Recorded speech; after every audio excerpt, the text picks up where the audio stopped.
Here's a message of importance to millions of people who are continually pale and washed out, weak and run down.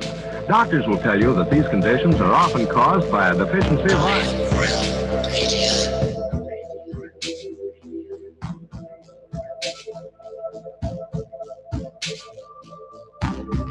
The iron you need to keep you physically fit and mentally alert.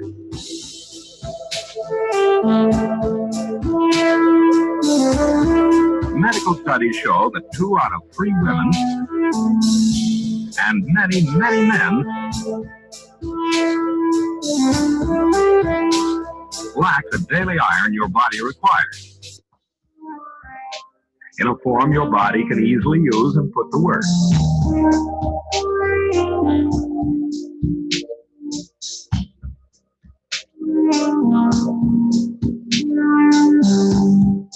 Every dose gives you more than your daily minimum iron requirement.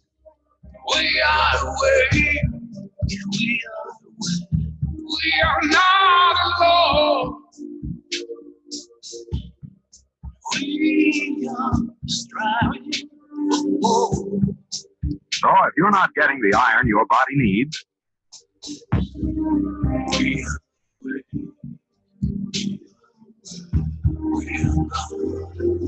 if you feel weak, run down, and are easily upset,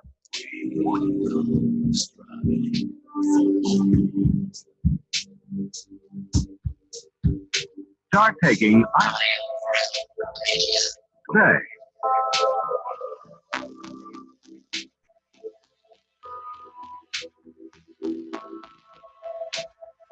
It's Friday, my dudes.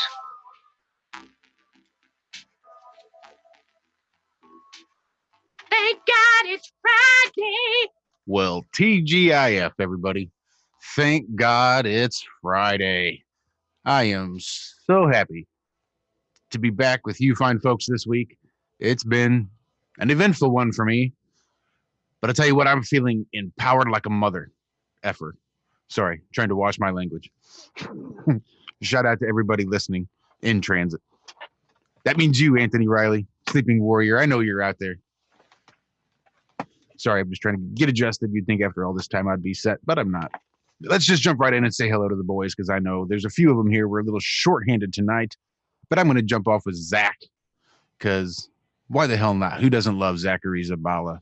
Good times for all over there on YouTube. The Stay Puffed Marshmallow Man himself. Zach, how you doing? Hello, everybody out there. Josh, wonderful day. I'm doing great, man. Out here playing in the garden, still getting the ground ready. We just got in here last weekend. And there's a lot of work to do, a lot of moving the stuff around, but we measured it all out again today, and we're going to have well over the land we need. So it's a good day. Got a lot done. Sore, tired, cutting down trees, moving trees that have already been felled. And just been waiting for this afternoon. Well, that's awesome. Hard to believe you've hanging got in Detroit City, of all places. It seems strange you've got all the trees and all the landscaping that you're doing when you're right there in the middle of Detroit. Yeah, it's a garden. It used to be a farm 100 years ago, and they're big 2-acre plots. And we get about a third of an acre on this one, and we're going to have a little bit over on the neighbor's plot that she uses for grazing her animals.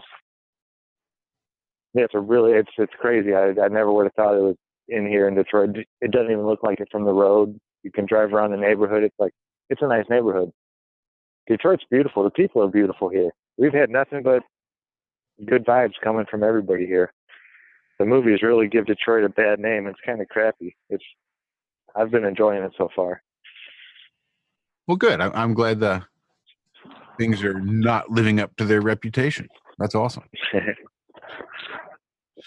Well, let's go ahead and jump right in with our other fellow partner in crime over there on the Ironworks on Truth Frequency Radio 1, Mr. Walter Johnson. Walt, how was the rest of your Friday, sir? It was great, Josh. Good morning, afternoon, evening. Hello, everybody. Glad you're here. Zach, what you're saying and what you're saying, Josh, about the shock at all the trees, and oh, it paints it in such a bad picture. I think that's part of the whole herd everybody into an urban city dwelling, so we're easier to control. Everybody thinks there's nothing but concrete and skyscrapers and blight. There's open, fertile land everywhere if you just know where to go. So anyway, we're ready to get this Friday started. Hope you guys are. Love it. How about we jump in and say hello to Rob Freddy at Rob_Freddy on Twitter. Rob, you even have a YouTube channel, but you've not been putting much stuff out there as of late, have you? How's your week been, damn it? Yeah, it's been okay. Hey everybody. It's been okay. Very, very busy as it gets into the winter periods because I'm in the gas industry. As you get into the winter periods, everyone uses a lot more gas. I'm in the industrial gas sort of side of it these days as well. So we sell all the welding gases and the CO2 gases and all that sort of stuff. So learning new things. So no, it's, the life's looking up. Looks like my house. I might be able to get my house in my name because we. I think I mentioned to everybody that my missus left about 8 or 9 months ago now. So just trying to get my house in my name now, which will be a load off my mind. Not bad. So that will be really, really good with if and when that happens. But it's looking good now. Had a okay week, I suppose. I saw a Twitter post from somebody, and I mentioned to them that this time of year I can see a lot further. And I was out on the bay there, Cleveland Bay, which is at Townsville there, where Cleveland Bay, and you can see a long, long, long, long way. At the moment, no dust sort of in the air, and it's just this time of year, you can easily see 30 kilometers away, easily, and you see the ships out there. It's just amazing how far you can see. The Earth's flat, people. The Earth's flat. I can tell you, I'm 100%. That's all. Yeah, it's quite amazing this time of year how far you can see, and it's crystal clear. Like there's an island on. I would have showed you the island years ago when I used to take heaps of photos. Palm Island out there, 65 kilometers from the beach where I take photos, and it's crystal clear. It's amazing how far you can see sometimes. But then it moves into the summer months, and you can hardly see. You can just see the outline of the mountains of that island. And this time of year, you can nearly make out the colours from 60 kilometres away. You can make out the colours of the island, of the greens and stuff. So it's just different times of year, but it's always there. Never falls behind the curve because of a refraction. I think it's always there. Looking forward to the show. Be good. Yeah, I think it's going to be a good one. And last but not least, who actually managed to make a brief little appearance, a cameo this morning over there, on the Ironworks with Zach Walt and I. The Adam Meakin. Adam, sir, you've had a pretty eventful week that we're going to have to get into a little bit, I think, tonight, didn't you? We're going to have to chew a little bit into it. You know what, actually? He got into Flat Earth and never ever. I think I'd get involved in litigation in this. I do it in my real life. It's done my head in times. Costly, expensive and annoying. But yeah, I never thought we'd get here. Who knows? It might not get there yet. We've filed the complaint against like the Fat Girth. And you've had a proper education now, right? You're thoroughly schooled. Well, maybe we out not say bust the load too early, to so delicately put it. Why don't we maybe hold on to that for a little bit? Yeah, yes, no rush. Yeah, but a busy week otherwise. I enjoyed this morning actually, mate. Even though the topic wasn't the greatest from my point of view. Good to get back in. If only I even then I only got halfway through a couple of paragraphs and didn't get to finish a bit, but yeah, it was good fun. Well, hopefully tonight you'll be able to read the whole thing. I've got to. I'll start clearing my voice in a minute. I'm not looking forward back anyway this week. It's been a busy week, but as we will discuss some of the bits and good topics. Been engaged in, I think, topics. But outside of Flat Earth, tomorrow, Sunday, it's the annual Dads v Lads football tournament. So I'm going to be screwed next week, guys. Last year I couldn't walk for a week and a half. My knees gave in. So looking forward to that on a more positive note. But yeah, also looking forward to a good chat tonight on some of the topics, because outside of a grumble, there's some good debates coming up, and I think needed debates again, and healthy debates, hopefully, if we can keep them healthy. I see you as a midfielder. Am I close? What was that? Zach, you're a little muffled. Oh, so I see Adam as a midfielder. Right mid? Well, no. I was actually a bit of a striker, mate. I used to play up front. I could play centre back. But when I played at college and the likes, I played up front. It was a lot easier up there. But, just because you look like a famous coach doesn't mean you've got anything. Yeah, you'll be cheering me on, won't you? Look a bit like Jurgen Klopp. Not with the longer hair now so much, mate, but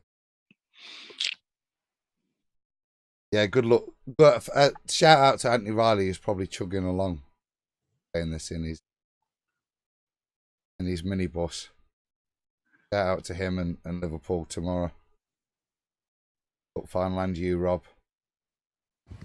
Yeah, that's if I can try and work out how to watch it. Send you the link, man.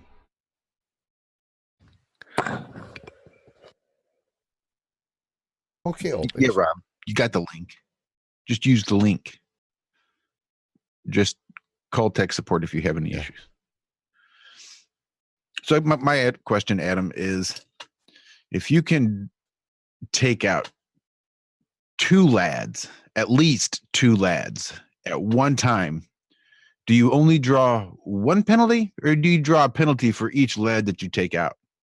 Because I'm thinking if you can get all your penalties in early, you should be able to have enough guys left over to just finish out the game. The quick trick is just getting all those young kids out of the game. And it can't be that hard. Christ, they're little kids. Surely you can take out some little kids. This is where experience will tell tomorrow.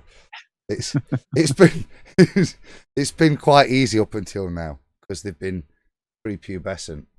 But this past year they've all shot up like bean poles, and some of the chat in the WhatsApp chat between the parents is, I'll be honest, a lot of us are shitting it.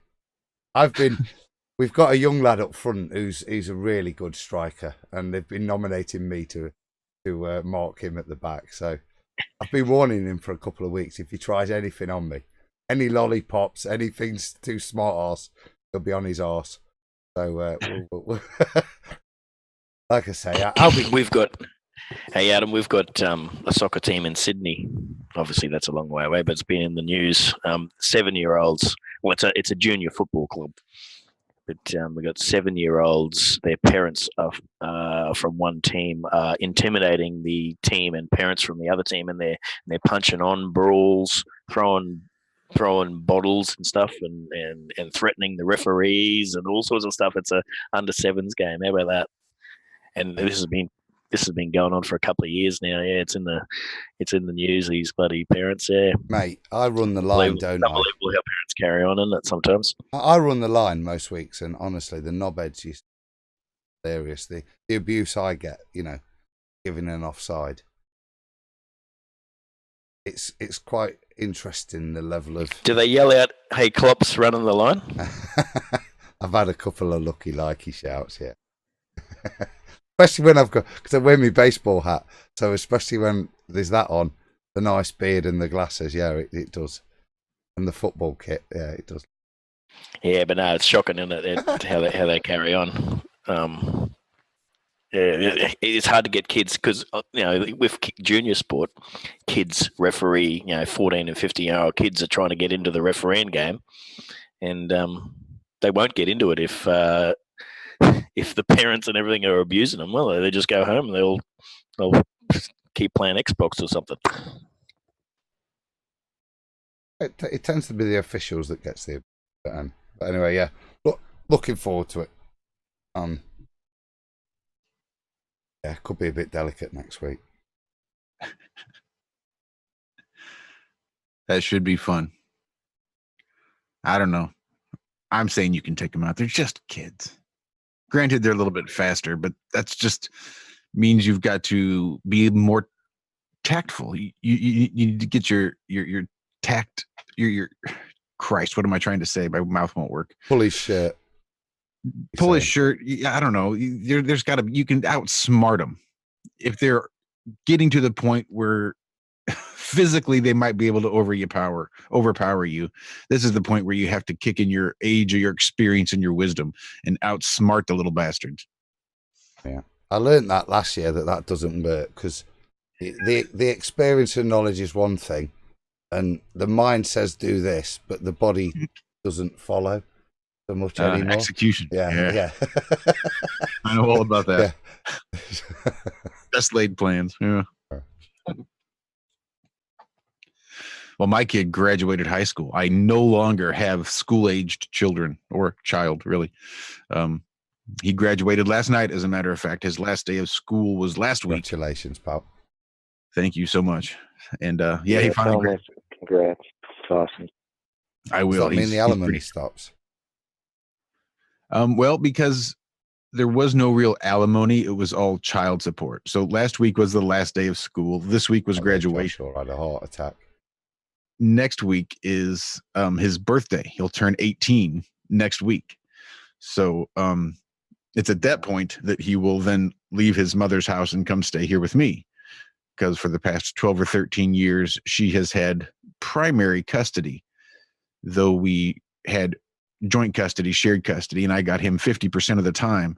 I still had to pay her like $300 a month to cover her 50% of the time that she got him. So I had to cover my part and her part too.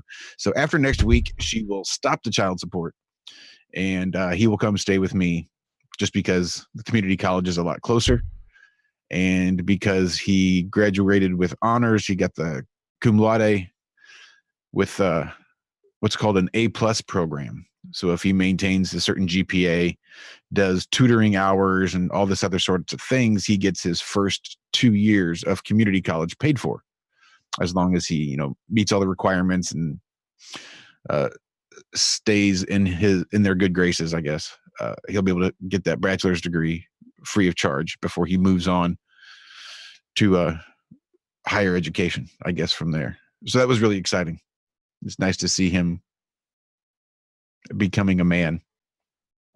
And I had already screwed up so much by the time I was graduating high school. That may be a story for another time.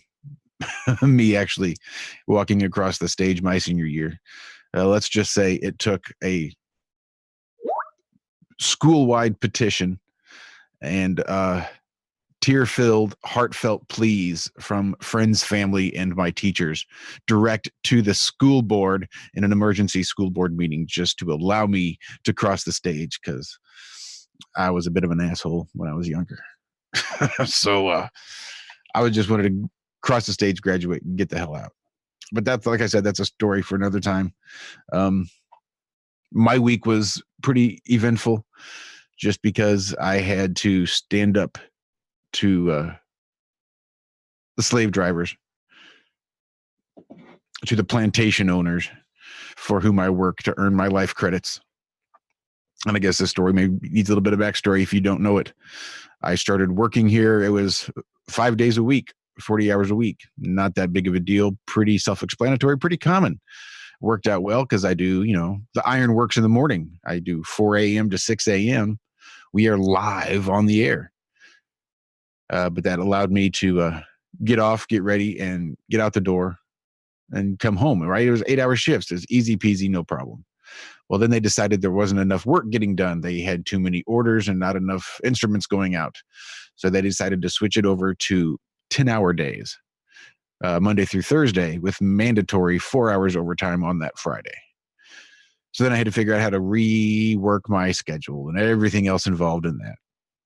And so then just recently they've decided that 4 hours overtime mandatory wasn't enough. They wanted to switch it to 8 hours of mandatory overtime. Now, mind you, none of this is with a raise or any sort of increase in benefits or anything. This is just, hey, guess what, effers? You guys got to work more. Enjoy. So you don't get paid more for those hours, for those 8 hours? Well, same hourly rate? Anything over 40 hours is time and a half. So if you're working overtime, then you get more money. But when you are mandating that everybody work overtime and you start shuffling the schedules and changing things up, having a bit of consideration when you make an offer like that is only natural, only honorable. Hey, we're going to screw things up. Everything that we've already agreed upon, we're going to completely change, and we're going to do things totally different. And so usually you offer some consideration, As a result, we're going to bump your pay up another 25 cents or 50 cents, whatever it is. Nothing much. Just a little bit of consideration for the time, the trouble, and the inconvenience of them screwing up everybody's schedule. Because believe it or not, people have a life outside of work. All right, not that big of a deal. I mean, so technically they went 48 hours overtime. I come in a half hour late on that Tuesday and Friday because I do the ironworks, but they knew that. That's how they hired me. I told them that was my availability. I wasn't available before 6:30. And actually, that's not true. I had to reshuffle that schedule around just to make sure I could fit in this new job when I got it. Usually I'd stay and do the post-production, but Walter stepped up and he's doing all the post-production now, so I can get to work. So that required shuffling. The 4 hours overtime required shuffling. The extra 4 hours overtime required shuffling. Not a big deal. I can use the extra money. It pissed me off because I'm slow to change. I resist change, but I settle in. Not a problem. Then yesterday they come up to me and they say, hey, Josh, have you got your schedule figured out yet? Because apparently me coming in a half hour late on those 2 days has become an issue with the executives there in the front office, and they want 100% compliance with all employees. So if the start time is 6, they want everyone here at 6. So Josh, what are you going to be able to do to get your schedule straightened out? And this was my team lead. He came up and said this to me, and I said, I don't know what you're talking about. That's my availability. I don't know what to tell you. I don't even really remember this conversation where I said I would be changing the Tuesday and Friday mornings. So he says, yeah, I don't really remember that either. Let me go see what they're really talking about. So he comes back now with his 2 bosses. So now I've got my boss and his 2 bosses here, basically giving me an ultimatum, saying, all right, Josh, here's what it is. If you need to give us that half hour on Tuesdays and Fridays, because that's what we are going to now require. And it was pretty much at that time I just stopped what I was doing and turned and looked at him. I said, okay, I understand that. That's fine. Because I do have a life, outside of this job. I have a wife, I have a child, I have a house, I have pets, I have a yard that needs to be taken care of. I have a live radio show in the morning. I have a live podcast on Friday afternoons. Said I have a website, said I have my own business. I have people that I need to be reliable for, right? I need to be consistent. So I need to have a schedule that's consistent. So if you can't provide me some sort of consistency and reliability, then it's probably better we just go ahead and part ways now on good terms. That way we don't let things degrade to the point where one or both of us are sort of have this animosity built up. And I could just see their body language completely change, because they could see that I was about ready to get up and start packing my stuff up and walking out the door, because I don't need this hassle.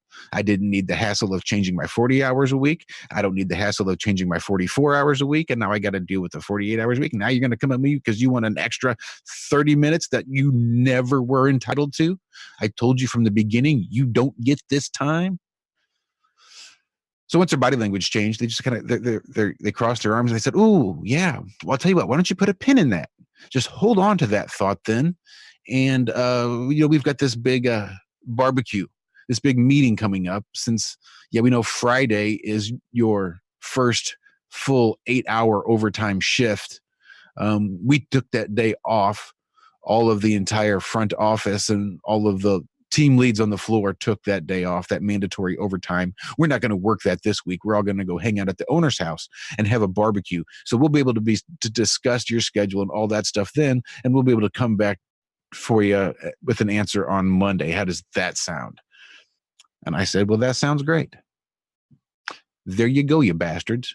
Don't come at me with an ultimatum trying to demand more of my time, because it's my time. You get whatever of my time I allow. If I'm working 8 hours overtime, it's not because you mandated it. It's because I decided to go ahead and do it. Because your mandates don't mean anything if I don't comply, right? I could just say no. And you either fire me, you work me, or you don't. It's no skin off my nose. So it was really hero, Josh.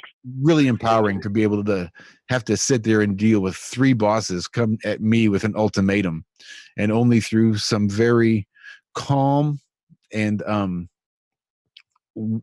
carefully chosen words was I able to not even give them an ultimatum directly, but basically leave them with an ultimatum. Now they've got to figure out whether to fire me on Monday because I'm not going to give them what they want, or to just deal with it and let things continue on the way they are. So that's their ultimatum that I have to wait to find out on Monday to see how that all ended. So yeah, I'm really excited. I can't wait to see. Yeah, you are my hero. I want to be you when I grow up. Well, after 7 months, they said May. May is the time for raises. Everybody gets raises in May.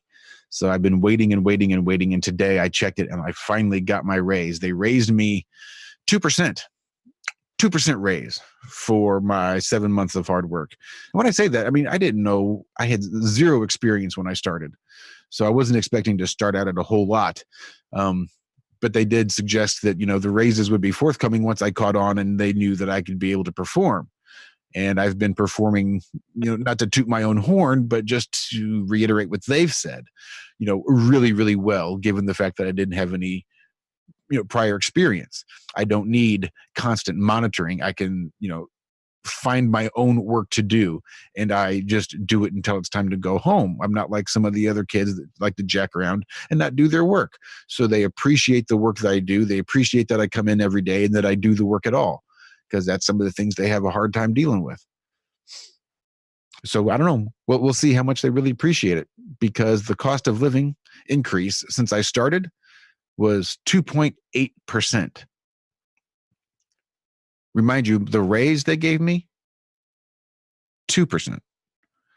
So now, after all this drama, after all these ultimatums, the bottom line, it's now costing me more money to continue working here, because the things I have to pay for have increased in pay, but they're not increasing my income accordingly. So it's costing me 0.8% more to survive, to not die. So now I've got to figure out what to do with that. So that'll be a fun conversation on Monday. I will let everyone know how that goes. Be sure to tune into the Ironworks on Tuesday mornings, 4 a.m. to 6 a.m. over there on truthfrequencyradio.com, tfrlive.com. Whew. It's not often I talk that much That was all in a row. I feel like making your some head placards on and Peter pick it in Gibbons that this way. morning, and I couldn't quite get the hairstyles to match, or I would have had you in Office Space. So that was all the fellas. That's the main group of fellas that were here. John Savage will not be joining us tonight. We're not entirely sure where he is or what he's doing. We just know he's not here with us. John Savage, we love you. We miss you. Hope your week has gone well. Hope your weekend goes well. Feel free to jump in if you change your mind. You know where we are. You know how to find us. So that leaves one more person. The best looking one of the group. Roxanne, globalist denier. Back to give us another update. Roxanne, how was your week? How's your 2 weeks, 3 weeks? It's been a while since we've had a good conversation. It's been a minute. Yeah, it's been a minute. Thank you for having me, guys. Yeah, it's been a lot. It's been a lot. It's been some ups and downs, but there's been a lot of activity, as you know. Myself, Jason, and Robin, and various others have been out on the streets these past few weeks. Jason's been down in his seaside resort, one that's local to him. Robin has just been out in the last 4 days at St George's Park, near where he lives. He's been out there just 4 days ago. I think he's put out about nearly an hour's worth of content of him doing some solo awareness, just getting the conversation started with people out in St George's Park. That's definitely worth taking a look at. Also, Robin's also announced Marilyn's spirit level. She's going to be coming over to the UK. So if you want to check out the details for that, take a look at the FE Convention website or have a look at Robin's Lifting the Lids channel. All the details will be there for that. Myself, I was out at Speaker's Corner just Sunday, just gone. Was out there probably for a lot longer than I should have been, but it was good. It was good. The conversation was still going at 8:30. I think I stopped filming about 6:30, and 2.5 hours later, there was still a lot of people there having conversations, up for starting the conversation as well, long after I'd put the banner up. I was standing there with no leaflets, nothing. People were just coming up going, so what are you here talking about? And there we go, conversation was started. So there's a couple of pieces of content on my channel with that.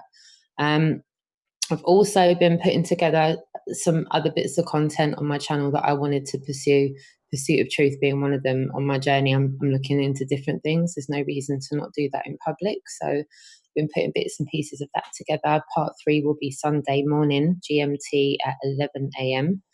Also been carrying on with the Wide Awake Club for Saturday morning. A bit of nostalgia. I'm almost 40 and I remember Wide Awake when I was younger. So I wanted to do something on Saturday mornings that was a little bit lighthearted, but at the same time, red pill content. So the next part of that will be tomorrow morning at 10 a.m. Also, I was contacted on Instagram by a really lovely girl this week. It was really short notice, actually, but she contacted me on Instagram. She is a documentary maker and an online writer, and she was doing a filming Unique Lives of London, a documentary where she gets to meet and interview interesting people from London. She took a look at my Instagram profile. Within a couple of messages, I was over there in East London filming with her just a few days ago. And she, in my opinion, is pretty much a critical thinker. She was up for having the conversation about the claim that's been made not being accurate. And she wanted to know if there was any, differential between flat earthers and global deniers, because I call myself a globalist denier. So that was an interesting topic for discussion. It started a good conversation with her, and she said that content will be included in the documentary that she's making. So watch this space and I'll update you for that. And finally, next month is a year since I've started going to Speaker's Corner. So it's 1 year almost to the day. So the last Sunday of next month will be 12 months since the conversation was started by myself and many others. Prior to myself, there's been other people that have had the conversation there, but they've not kept it going. And we've made sure we've kept it going and will continue to do so. So I strongly suggest if you're within stone's throw of London, come on through, check it out. It's well worth being there, getting involved in the conversation. And even if you don't want to, it's well worth just being there and being part of, the bigger conversation going on around it. And before you move on there, Rox, congratulations. Thanks. That takes real. It's not just me, it's many others. Everybody Equals Mind Controlled Squared, Ruben, Dave Murphy, Dave Marsh. Do you know what? The list is endless, Adam, of the people that have made the pilgrimage and come, and not only just come once, come again, but even just coming once. Even Anthony Riley came along as well. He came along and did a Speaker's Corner. He said he thoroughly enjoyed it. He came out with his clipboard, his high vis. He was like fully armed, man. It was almost like like Arnold Schwarzenegger Commando, but flat Earth type. Nice. He was fully loaded. I was watching... LED, like fog lights and everything on his camera. He was fully loaded, man. Full respect to Sleepy Mario for that. Shout out Sleeping Warrior. Another big shout out, Sleeping Warrior Anthony Riley, who I suspect is still driving around. Yeah, Roxanne, I was watching. You know, yep. Go on. Sorry. I was watching you recently, and I saw you there in Speaker's Corner, and you just sort of panned over and just happened to look and see another great big banner for Flat Earth. I thought that was so awesome. We did. You know what? You know, this is what going out in person will do. And they said that they were inspired by us. And you know what? More power to everybody that just wants to go out there and get the conversation started. As you could clearly see, it's not like we needed to go side by side. They pitched up on their corner. We were on our corner and everybody was doing their thing. And it was really nice. It was really nice for everybody to not have to speak for everybody, because obviously there was a lot of people that had difference of opinions on a lot of things. But that's what makes, I think, it so beautiful, with the conversation being so varied. Absolutely. Sorry, I think you were going to say something before I rudely interrupted you. Yeah, I've got selective amnesia. It's not good. And it's Friday night and I'm on the old sauce. Yeah. When it comes back to me, though, be sure I will interrupt as I normally do and just dive on in there. Perfect. Excellent. Well, the plan is to have an old friend pop in, though I've not heard nor seen anything from said friend, our buddy Hacksaw. What's that? FPS over there on YouTube. Although good luck distinguishing which FPS that is, because I remember having an almost impossible time finding him on there. Yeah, I went back to look for him recently and couldn't do it. Couldn't do it. All the way back through my subscription list to find him if I was going to do it. Yep. The other day when we talked about him, actually, is when I was trying. Well, I will send him a message right now as I'm speaking to see if he plans on showing up, because we always get our wires crossed. We always want to do it, but God, he takes so long to respond to messages, if he responds at all. Do you know how annoying that is? He says sarcastically, given the fact that I take forever to respond to messages, if I respond to them at all. So I tend to allow Hacksaw a little bit of leeway in that regard. So last I heard, as of I think even this morning or last night, we were supposed to be good. It was 12:30 this morning, 10:30 my time. No, that's not how that works. That'd been 12:30 my time. He said he was good and coming on, but we'll see. Because I think there's a good conversation to be had there with Hacksaw. He's very knowledgeable in all sorts of things. And I don't know. Well, you saw he had a little bit of a thread on Twitter going on, sort of in relation to the validity of Christianity, going back and forth. And it seemed like that would be a good conversation to get into. Because Hacksaw is one of those people that you can actually have a conversation with him and directly contradict the things that he says, and you will leave the conversation on good terms. Typically. Okay, let me say this. I can have a conversation with Hacksaw and I can contradict directly what he says, and then he and I can leave on good terms. Not everybody can do that with Hacksaw, or with me for that matter. But if we can get him on here, I think we're going to have lots of good stuff to talk about. Like so many things, Hacksaw can be a little bit divisive himself. But that should be good. I agree with you on that, Josh, but our chats are always short. He always waits till I'm ready to go to bed before appearing. So and that's what I'm afraid he's going to do tonight. I'm really worried he's just going to F around. I'm really tired, I think. So, who knows? Who knows? I put the word out.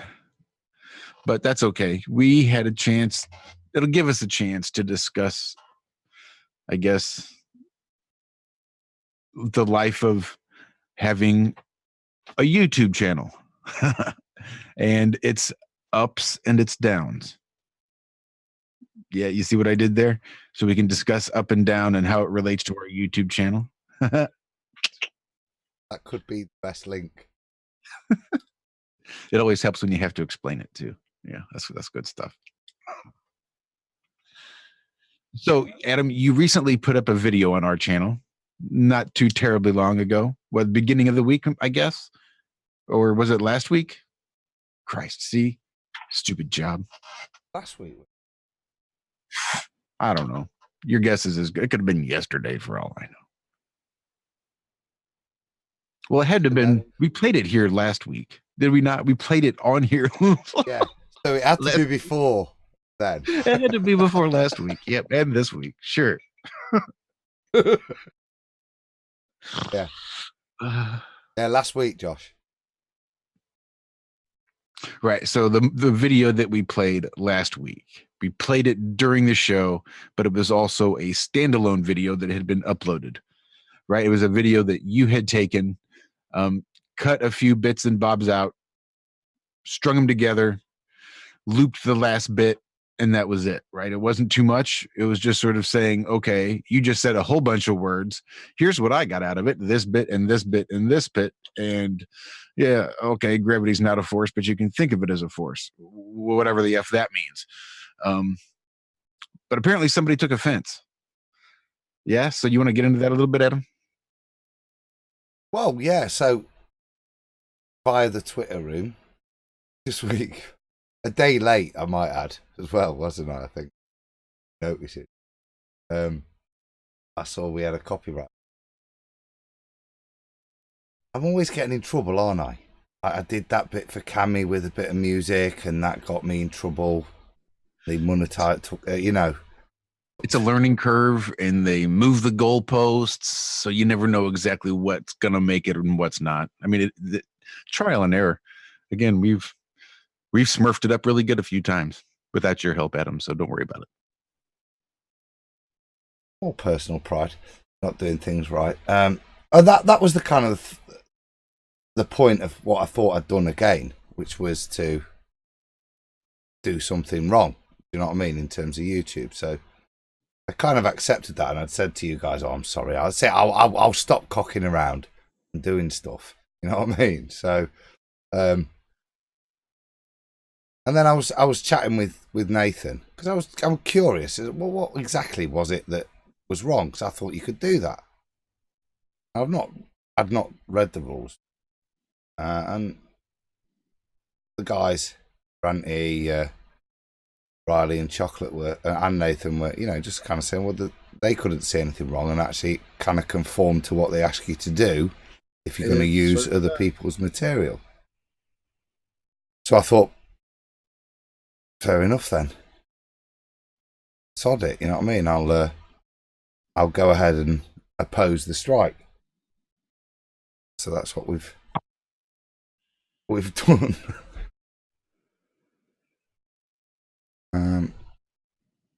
Well, it's super frustrating when, like Josh said, they keep moving the goalposts, and anyone who spends any time absorbing content on YouTube can see that in a variety of genres, not just flat earth, not just truther. I watch a lot of guitar instructional stuff, a lot of karaoke songs that have taken vocals out and things that are just loaded with commercials that obviously somebody's getting paid, and I'm sure they're sharing revenue, and that's happened on things we've had before with certain songs. But then other songs we've had, we're blocked completely in every country across the plane. So yeah, moving the goalpost, that's putting it lightly. And as far as the commentary thing, yeah, you know, that gets, other channels get away with that all the time. Not so here, or on many flat earth or truth channels. So yeah, so quite mobile, the goalpost. Yes, they are quite mobile. So Adam, I guess for anybody that, for whatever lame ass excuse reason, didn't get a chance to watch it here last week or see it before it got pulled off of our channel, just describe to everybody exactly what the video, where it came from, you know, what it was. Then talk about the strike and the response that you sent, and why it is that you think that this is sort of worthy the fight, and how it conforms to what it is that YouTube was even asking for in the first place. Okay. That's a lot, isn't it? I'll start with the beginning. What was it? Okay, so we've got a long debate, haven't we, going off? And there's a lot of issues, but one of them being, I think there was 5 questions Riley posed to Musa for like the fat girth to ask George Musa.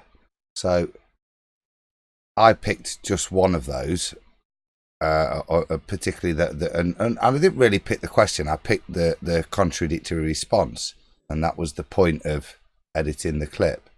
And I just took a short bit beforehand to give it a little bit of context, and then used the repetition of gravity is not a force, but you can think of it as one.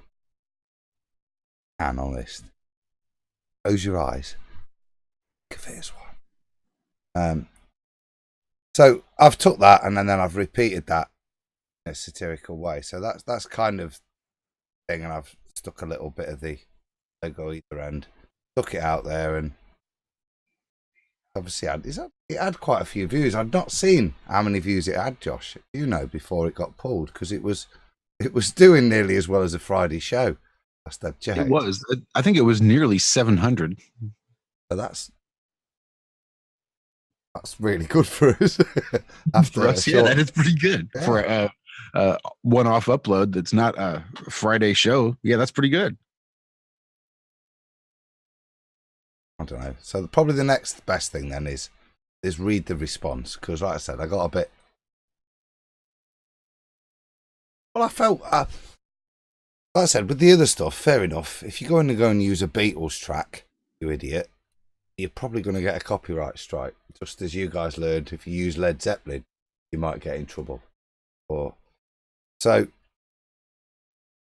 I've always been one that if you're right, you should stand up, shouldn't you? And you should respond. So they gave me a strike for playing "Wish You Were Here" on my guitar and singing it. That's what blew me away. That crap. Yeah, that I didn't play it. I played it myself. I've seen so many covers of it, like every song. Yeah, it was weird. I don't care. Yes, it was that good a cover. It triggered the computers up. They couldn't tell the difference.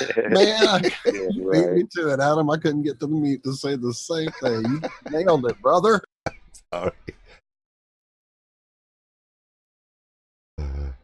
Right, let's read this response and get it out of the way.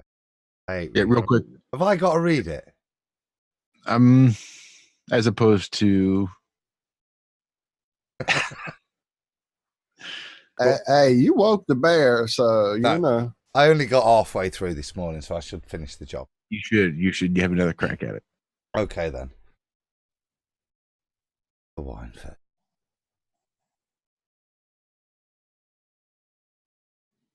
Okay then. I respond to counter the claim and strike against the Iron Realm Media. This is a current topic that has many response videos made against the original. I chose to do so in a satirical form that highlighted the contradiction of the video's claim in contrast to the expert's testimony. I did not feel the need to add a voice track of my own, as I felt the editing, which was well considered, made the point more powerfully. The video is in the public domain. I claim fair use of the original video as defined below. Number 1. The nature and character of the topic is educational. It is a degree level discussion of physics. No commercial activity was associated with the video. Iron Realm Media channel is not monetized. The new video was transformative of the original content, opposing the claim of the original video. The footage that is used has been edited, transforming the small clip used and opposing the original creator's argument. A direct response to the original video via editing of the original video. Point 2. The nature of the copyrighted work is purely factual, addressing scientific concepts and misconceptions. Point 3. The amount of substantiality and portion used in relation is small, dealing with only one specific topic of the many addressed in the original video. The amount of the original video that was used specifically. The original video was 25 minutes and 15 seconds long. I used 2 minutes and 55-second clip and repeated an additional 8 seconds of the extract 4 times. My video was 4 minutes and 4 seconds long, using other introduction and exit material, as well as the previously described editing, informing the viewer that this was comment from my channel, not just a simple mirroring. Point 4.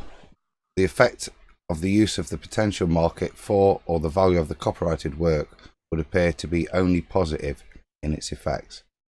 A small clip of a much fuller discussion would only serve to promote the original video to be watched and experience the discussion in full. Kind regards, Adam Meakin. I think that's pretty cut and dry. See, Bravo. self-explanatory. Bravo, sir. Bravo. Beautiful. Very, very easily understood. You didn't use too many big words, so hopefully they'll understand it. I would hope it's succinct enough, and I tried. Those 4 points were the 4 points that they say mitigate for fair use. So I tried to align my thoughts with those mitigating factors, and it seems quite fair and reasonable that the way I've used Fight the Fat Girths material would be in line. Every time you say that, stop it. The pussy, isn't it? I think it's a great nickname. It's tight. It's beautiful. It fits, doesn't it? Massive. You know, to be fair, I've probably done him a favour saying that, because Oh, I'm sure you have. when Flat Earth is proved, he's going to be struck what to do next. So maybe he could start a dieting channel. Every time I see a truck with a lift kit or somebody throwing copyright strikes around, I tend to have thoughts about inadequacies, or never mind, I'll stop. Well, that's a good point, and one that we touched on a little bit this morning. Just looking at the email and having watched the video, it's pretty obvious that, yeah, that should have been fine. So the question is, why then would have someone, aside from penis envy, why would they have issued a copyright strike? What would be the point? And Adam, I think you had some pretty good thoughts on this. For me, it's a diminishment of argument. They've got to actually the reality of their own words, or what the argument or the affirmation they sought from academia. When they did get it, it matched with what we've been telling them, and when that's put in their face, get little spoilt child syndrome, don't we? It's my ball and I'm taking it away.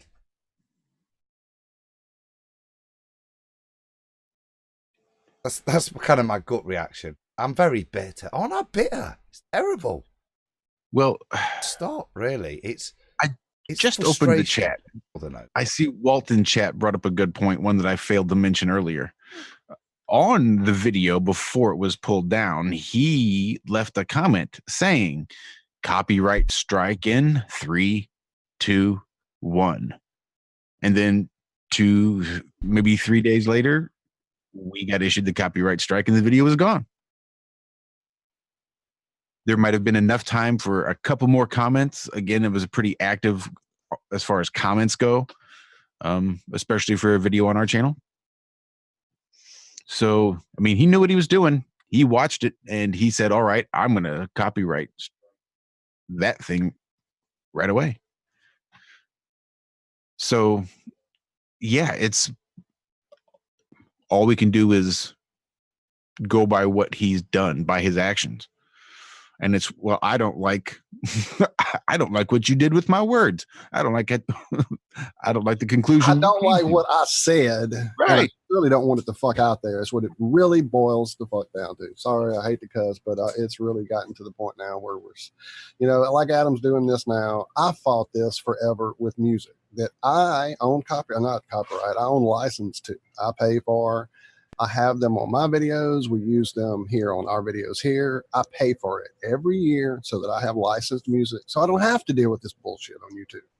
And yet every time we put a video up with some music, one of the little robot scrubbers that's looking through the internet so they can get your money that has nothing to do with the actual copyrights, kept hitting our stuff over and over and over. And I would have to sit and respond hours of this crap to YouTube till I finally started going, hey, my time is valuable. So here is my hourly fee, and sent that with every email. And it started getting into like the $10,000 range, and they stopped fucking with me. And now we're not having issues with gravity, and we play gravity constantly. Exactly. They no longer strike the songs they used to strike constantly. So if you make enough noise, I guess, or use the right language, which, as we heard, Adam definitely has done here. So yeah, this should be fun. And, well, this is a pretty rare thing. We don't ever, not ever, but it's pretty rare that we sort of engage with the nonsense. I thought Adam's video was worthwhile. I think, it just makes 22 minutes of nonsense more succinct. It seemed like it should have been welcome, although I guess the impression it left wasn't the one he was aiming for. It did condense his message down, but I don't know. You know what, Josh? Some you win and some you lose, don't you? And I think with YouTube, that's fine. And I think what a lot of people, particularly Ranty, and a lot of people are very upset about the way it is, and it's not so much what he did against my video or Iron Realm's video. You know what I mean? It's more the precedent that it sets, that in this rather heated debate where there hasn't ever been this kind of really pathetic childish behaviour of, say, taking my ball away, and unfounded, as far as I'm concerned. I'm yet to be, we'll wait to see what YouTube say. It's the precedent that it's setting for using other people's work in this debate, which never has occurred before from the debate. I was on Nathan's channel and heard a bit there, and heard a bit the other night on Riley's channel, chat about it, and that seems to be the thing, that is this. And Nathan was saying, that don't let one knobhead kind of sour the pot. But if this is unfounded, where could it go if certain people start behaving stupidly and start putting strikes on? We saw Nathan get attacked like this, and it's stupid behaviour, and it's noticeable. I would say that it's a baller that has begun the stupid behaviour. Yeah, we just don't usually address it on the air. We don't usually devote air time to the nonsense. No. But I think in this regard, it works out well, because when you look at I don't like the way you guys play this game, so I'm going to take my ball and go home. You guys just want to follow the rules. What a coup if YouTube will actually reinstate that video. Just imagine how fuming you will be. And the other part of this is, we've worked at this. We love doing it, but we've worked at this. Everyone on this team, everyone that's been on this show, everyone in chat, we've all put a lot of love and heart and soul into this thing. And we've tried our best to play by their fucking rules. And it boils down to this: enough of these strikes, and we're gone, and all the years of content that are here that we value, if nothing else, will be gone. And while I have done a lot to back it up, there's no way to back it all up. So that's really where the fight is, that we're not fighting the ballers and giving time to the trolls. Fuck those people. This is about the fact that we didn't do anything to deserve this in the first place. We play by their rules. This is the platform we chose to present these videos and these thoughts, and it was given to us as a platform we could do that on, and yet we're constantly hindered. So that's really what it's about. It has nothing to do with, at this point, the ball, the globe, any of that shit. This is all about YouTube and their bullshit. Hashtag modern day book burning.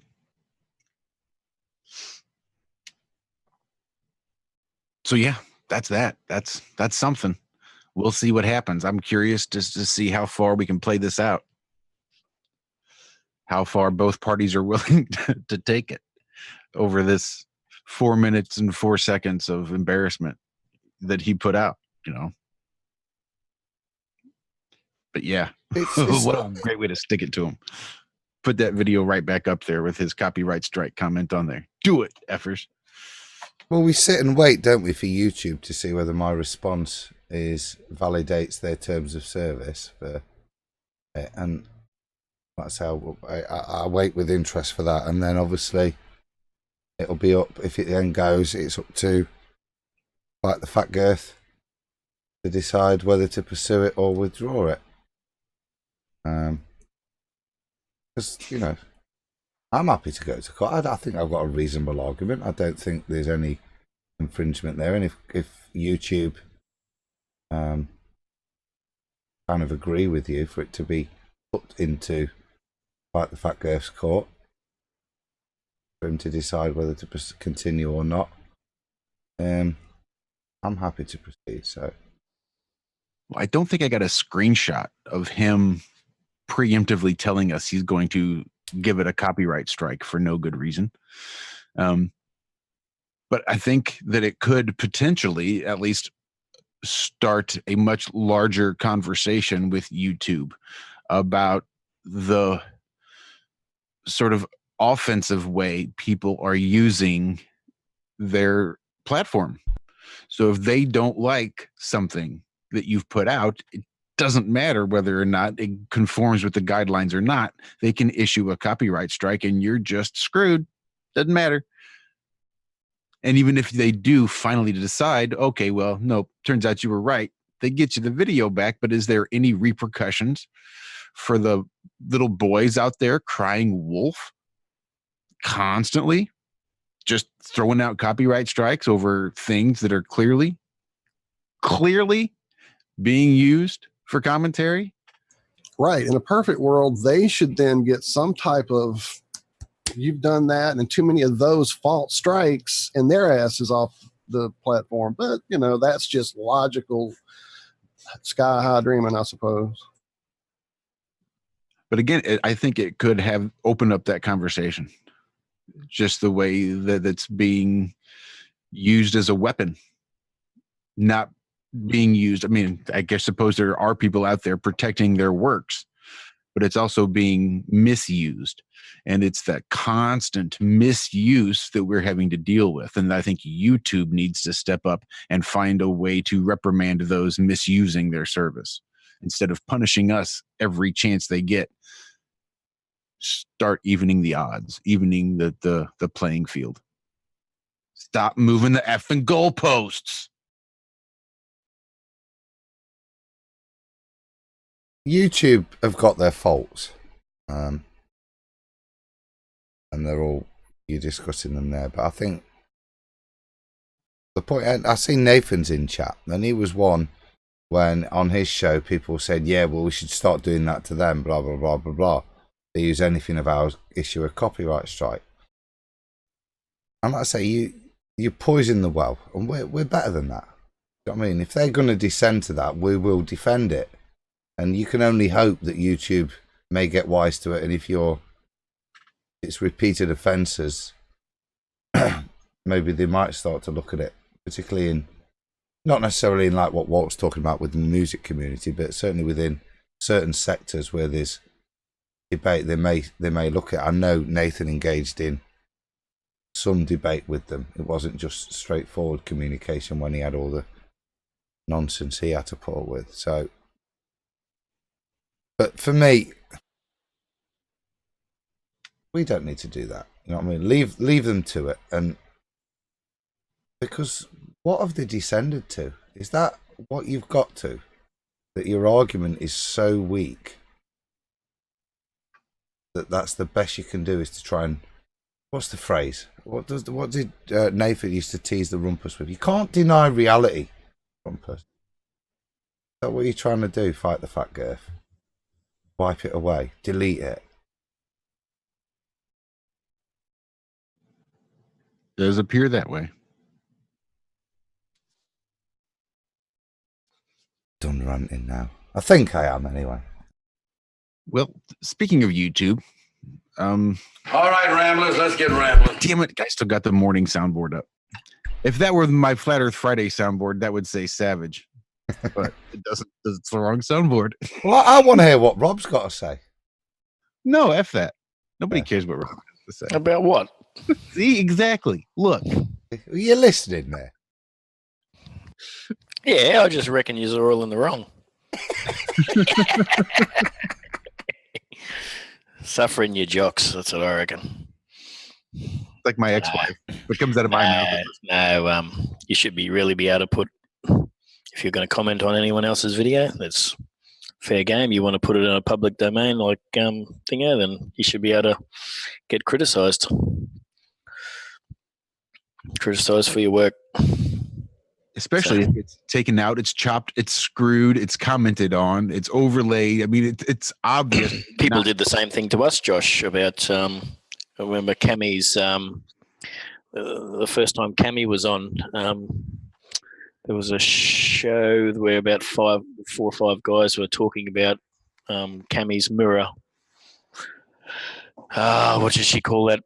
The mirror globey sort of thing that she on the dish. Yeah, that's the one thing. And they were laughing, and they had us talking, and then they were laughing and chatting about what we were talking about. It's the same thing. Did they? Yeah. Huh. Yep. I was not aware. That's interesting. They killed us. They killed us. Hilarious. It was hilarious. I saw it, and I think didn't we maybe mention it with rocks maybe or something? I don't know, because we were talking about trolls one day just for half a second, and and the thought never even crossed my mind. Oh, let me strike them so I can mess their channel up, because that's not what I'm here doing. I'm here to get, But you can bet your ass, Walt, that if we did, they'd say, no, that's perfectly okay. Oh yeah. What if we took out our stuff from their video of our stuff and just uploaded their video of our stuff? Holy shit, that's like an amazing experiment. That's genius. Let's do it. Our own stuff and see if we get struck. That's genius. Oh, I love it. If nothing else, it's a test. We can just string together all of our videos, like, was it 3 maybe, of people using our stuff? And we could just string them together with their work of our stuff on our channel. I wonder how many times we could incept that. That being said, hey, flatception there for sure. Right now we are simulcast streaming on our Iron Realm Media podcast channel, our backup channel. Speaking of getting copyright strikes and needing to back up on the actual tube, look at us go. You're on the actual tube. You're damn right.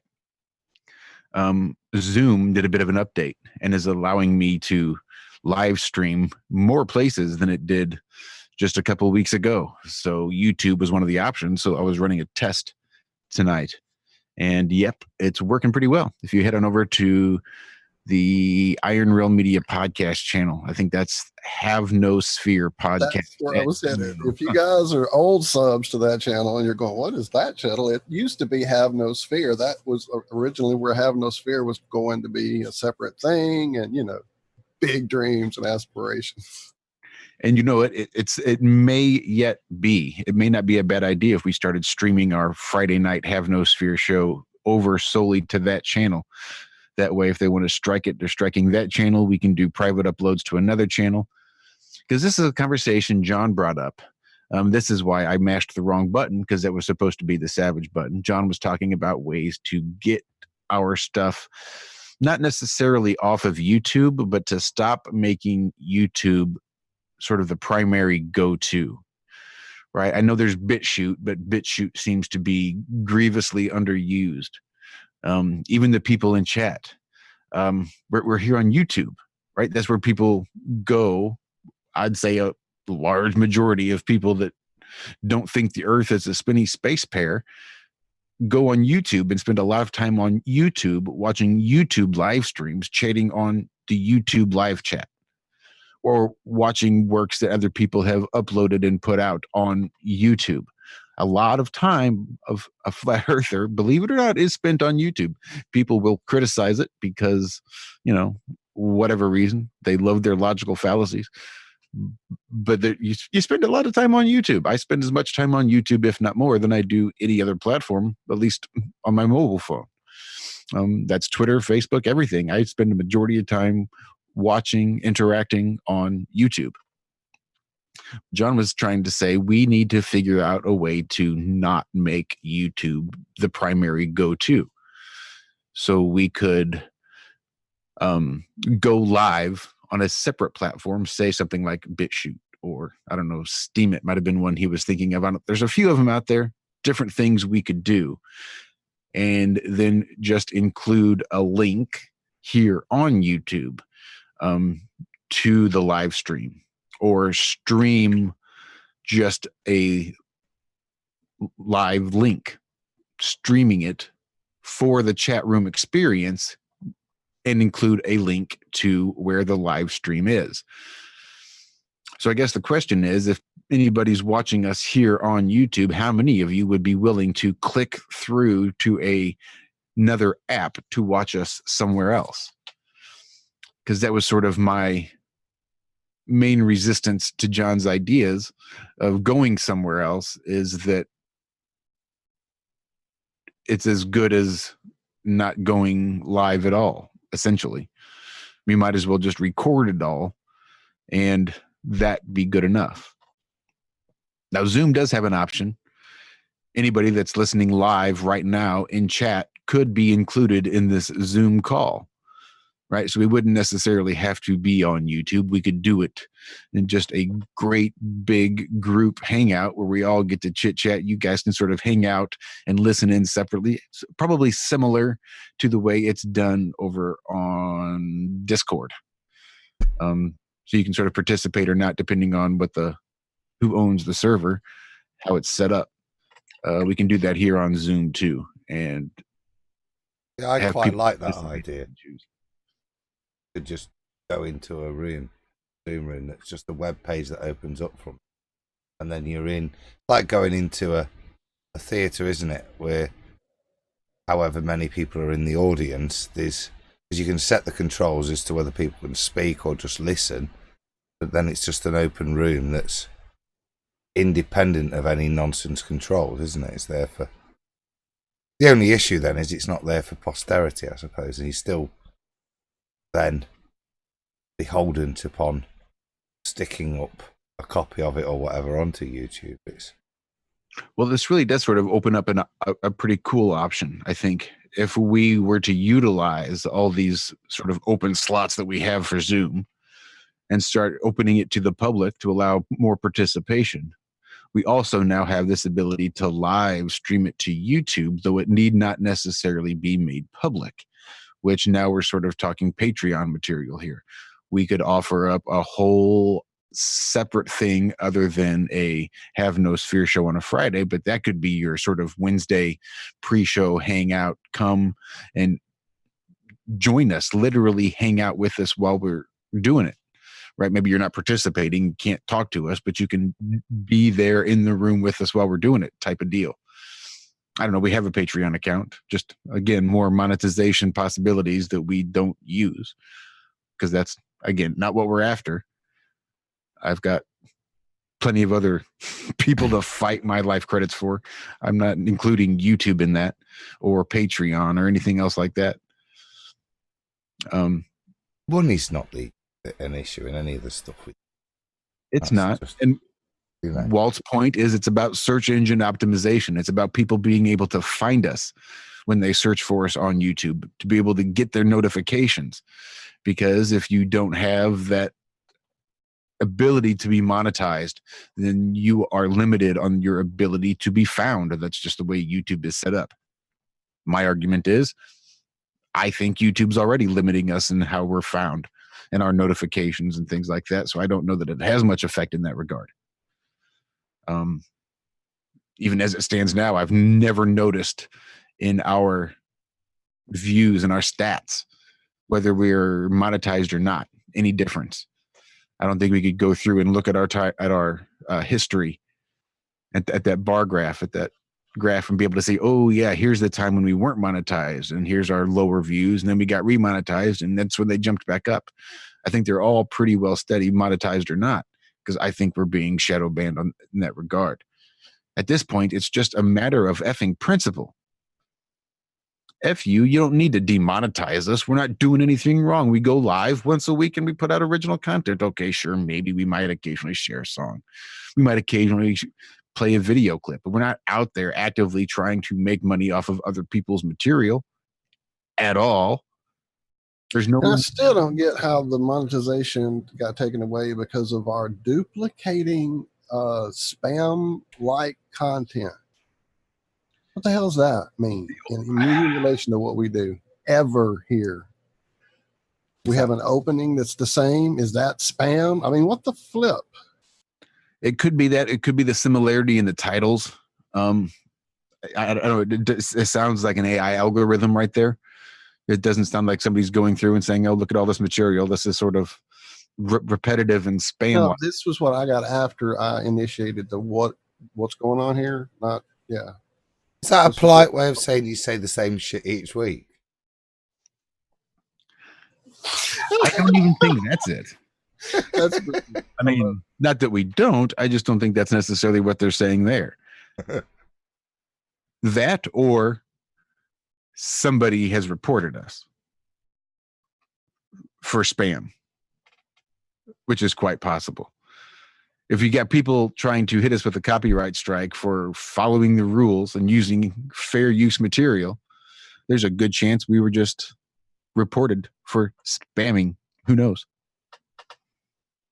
Mike D in chat, good point. How the F are we spamming with one show a week?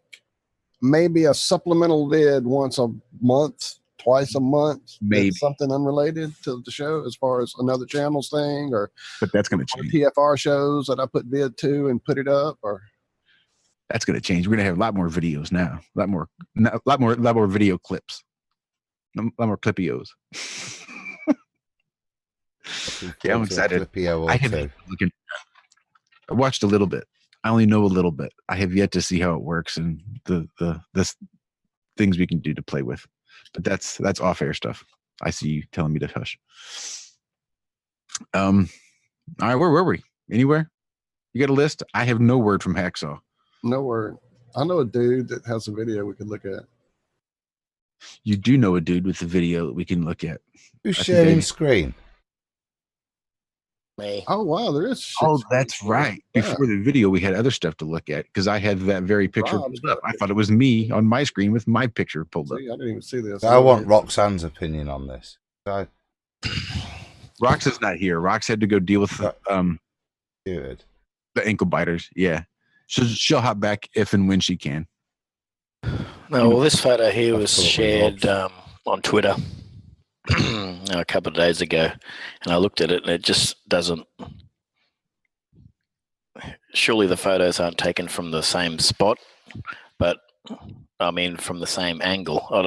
I'm not sure. I'm not sure what's going on here, but he's claiming that. Well, can everyone see my? Can you see my mouse? Mm-hmm. Yes, sir. So this here in this photo should be below the curve. Yeah. But where are these buildings here? Where are these buildings here? So, and when I pointed that out, he said, no, that's all right. No, that's all good. So what do you think? This is a globe curve proof. Oh, those are all different angles. I mean, it's one landmark taken from three different angles. None of those skylines are the same. Now, one of them is the same. Other than it's got that one particular landmark that stands out, nothing else is the same in those pictures.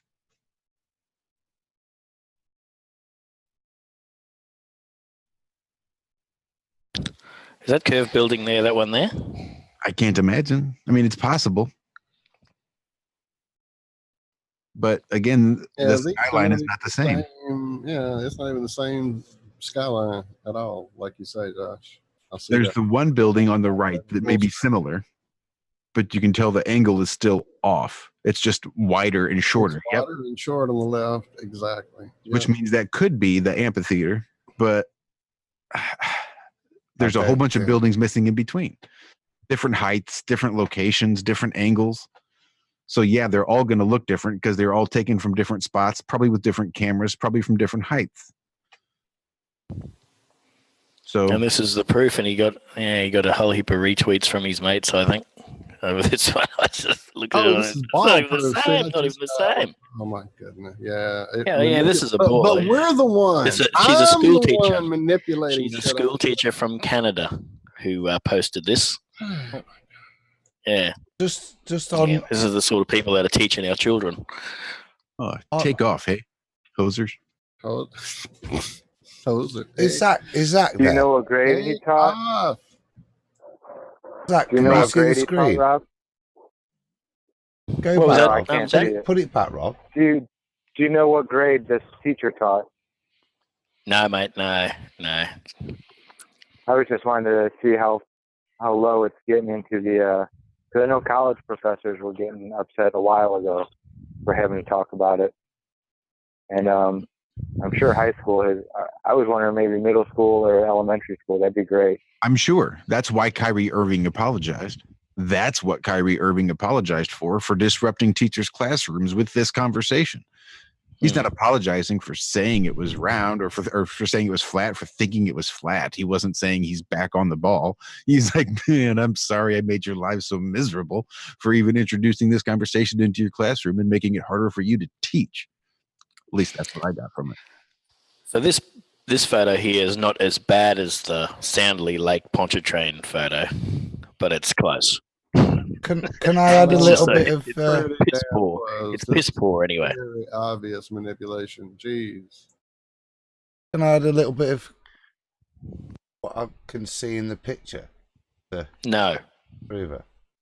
Nope, we're moving on, Adam. Sorry. Maybe next week. Too late. Put a pin in it. We'll come back. What's up? What do you reckon, Adam? But the first thing I'd say is, as Josh said, that we're clearly looking at pictures from different places.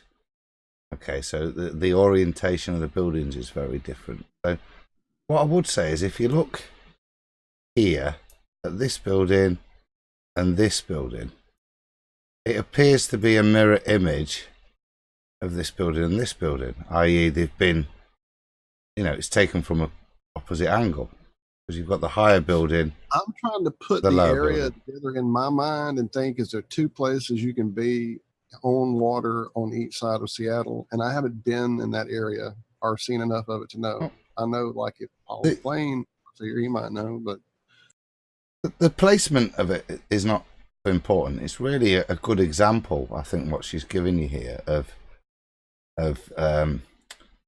Rayleigh's criterion and how viewing angle really does compress the image. Zach, can you see this? No, I cannot. I'm sorry. Right, well, I'll carry on. So if we assume that my assumption is correct, that these two buildings are the same ones, and it doesn't really matter if we just take this one as this one, or maybe even this one here, maybe from that angle, the height is there and the height is there. Look, now what the image has done, because the viewing angle to the tops of the tower, and even including the viewing port, are still very, very high. Now, even though distance of the left and right images is a lot further away than the center images, no compression of these parts of the image with the much greater view angle has occurred. But as you can see here with the circled areas, the distance between the tops of the tower to the bottom of the viewing port is significantly different, and you can see and the heights of the circles. And if we take this tower as the highest tower in this portion here, look, a bit more relative. But you can see from the length of the tower that, change the cut,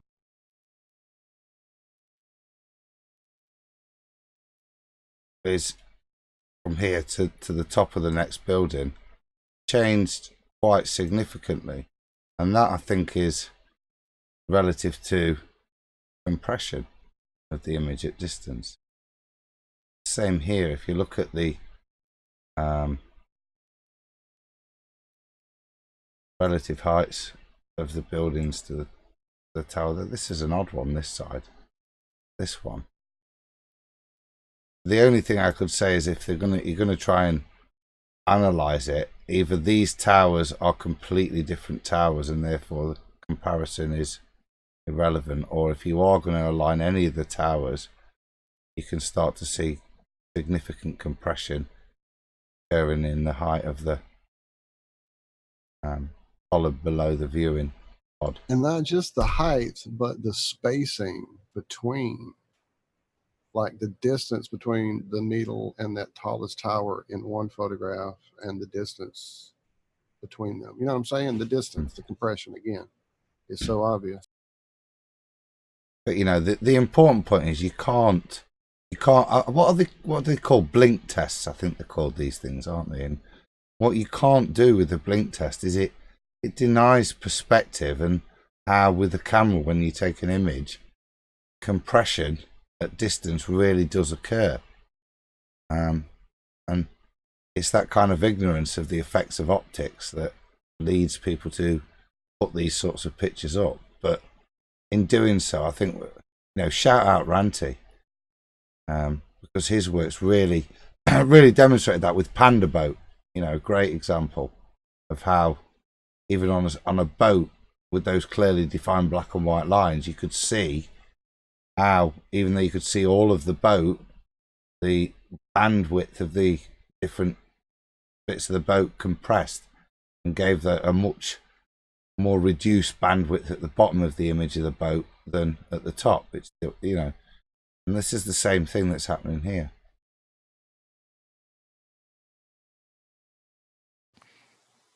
So yeah. So can you get rid of all those lines there? Can you get rid of all those lines? I can. 1 second, sir. Yeah, so I posted this. I said to her that I could see this ship from 15 miles away, and I think that I was underestimating too. I think it was a long. That was a good day for viewing that one. That boat was a long way out. And someone come in there and said, "Yeah, you can't see the bottom of the boat, can you?" It's just the bottom of the boat would be here. I don't know I don't know how to draw on that, but you can draw on that if you want, Adam, again. You can see where the bottom of the boat should be. Top, where you see view options, Rob, if you pull it down, you should see annotate. And if you click that, you'll see all kind of little fun you can have.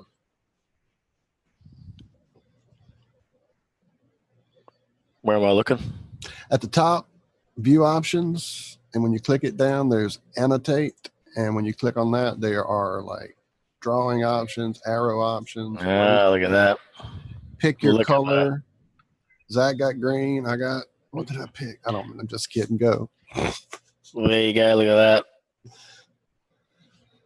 That's probably right. Exactly. That's probably the water line and the bottom of the boat right there.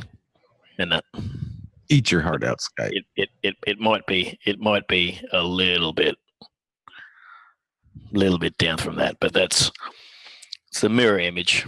That little bit there is that there. It's mirroring. That there is that there. So just, and that there is that there. It's as simple as that. Simple as that. You can see that's mirroring right there. That little bit there mirroring. You can see it mirroring. It's so obvious. It's just so obvious.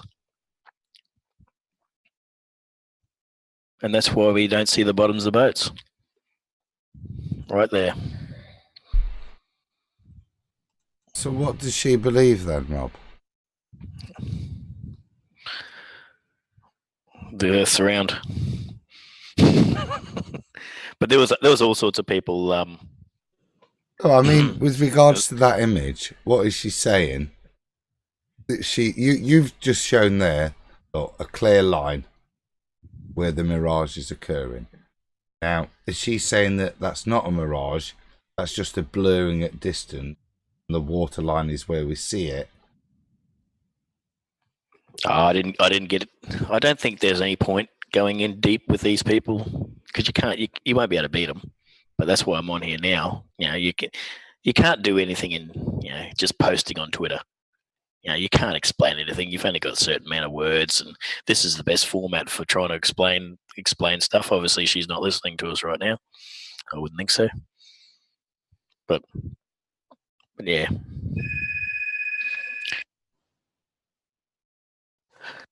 So no, that's all I got. I think the first picture gives you a lot more proof, but even that one, forget us explaining it. Ask her to explain what she's seeing first, because what we are seeing. When you get through drawing, Rob, there's a X at that top area where all the options are. They'll turn your mouse back into a pointer instead of a pen.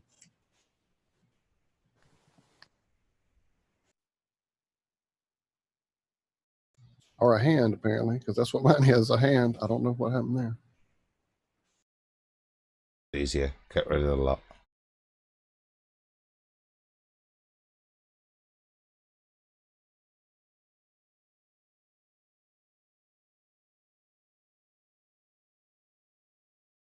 You done, Rob?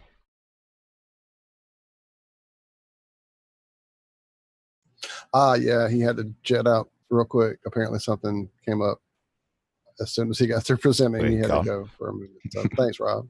Thanks, Rob, leaving us hanging. Thanks, Rob. I'm just kidding. We got it, man. That was awesome, though. Obvious mirroring. Trying to get rid of that.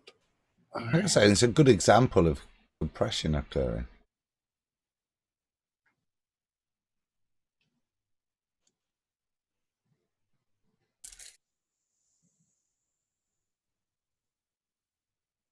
Right then.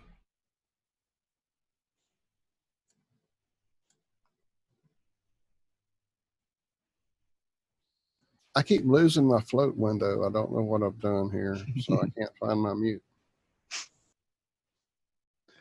I think spacebar might be a hotkey to mute. Yeah, it is, but still, wanting to get my window back. I know what I did. I probably lowered it instead of reduced it. I mean, whichever.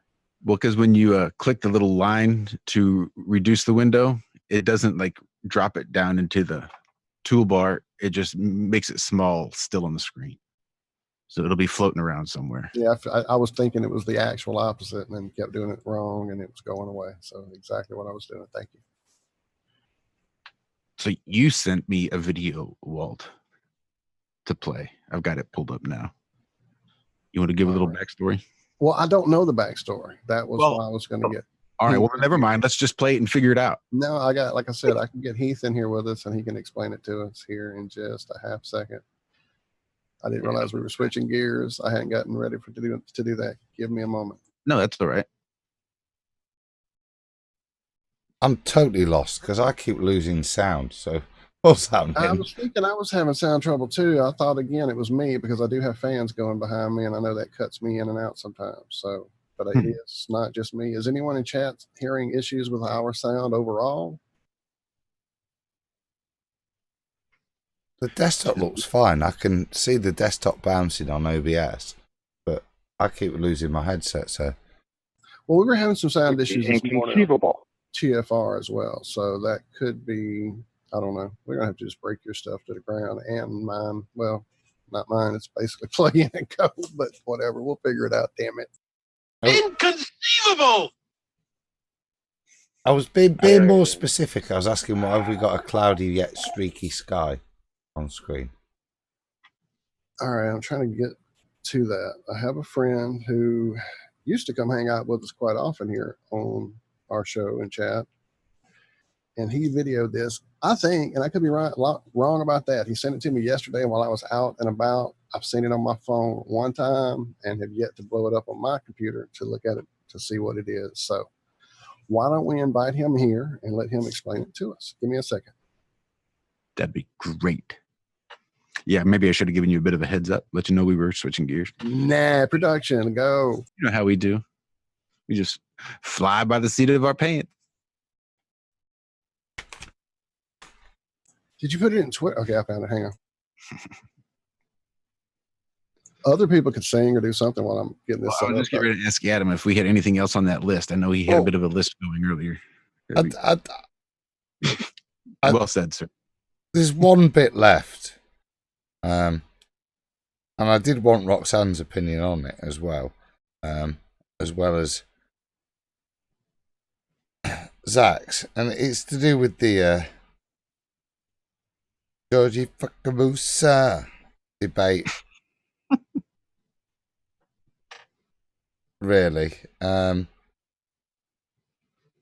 not specifically to gravity, but more a question of up and down. Because I chat with QE and Nathan and Riley and all those guys quite a lot, and just can't get my head round up and down being relative. So before I maybe ramble on and give my reasons for it, I just wanted your lots and see what you thought, and from there. But you know my stance on gravity. Tell me, Zach. Tell me. Give me 1 second. I'm covering a tractor. What are you doing? Give me 2 shakes. Covering. Okay, wait. If we start the gravity discussion, we'll never end it. So I'm trying to get Heath in here. I've almost got it done. Well, this is your one chance for it. You've got to get Heath to stop the gravity. I know I'm doing it because I know once we. I mean, don't we want Ranty on this as well? I mean, I'm not Ranty. Sorry, Anthony. I was saying Ant in my head and went Rant. He's driving the bus. Oh, that's right. He's man. Darn it. Okay. This is the point. Hang on that. You describe it as the gravity. It really isn't, because the point we're making here, it sits outside of ball Earth. It sits outside of gravity. It's a separate question that is, for me, is quite easily answerable on a ball. In that up and down are relative directions on a ball, because you're Rob in Australia. By definition, on the ball, your up and down different to my up and down. So the definition is relative. On a flat plane, I don't think there's any argument that up and down is the same. So for me, it's outside of the gravity debate. It's really, I'm confused, if I'm being honest, as to why people are defining it as relative. I struggle to create a scenario where up and down is different. Somebody. Yeah, if the electric field actually is shaped a little bit different, then up and down would point at different directions. Everything will go up and down, in my opinion at least, to the direction of the electric field. Not electromagnetic, but the electric field.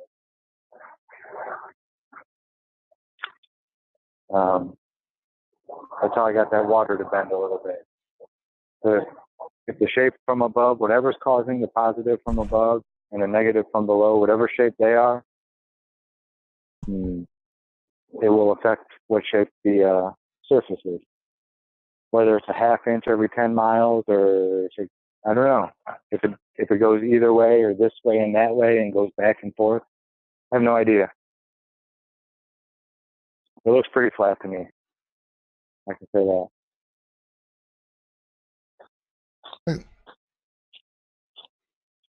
That's a separate point. Can you actually change and falsify up and down? is a great proof.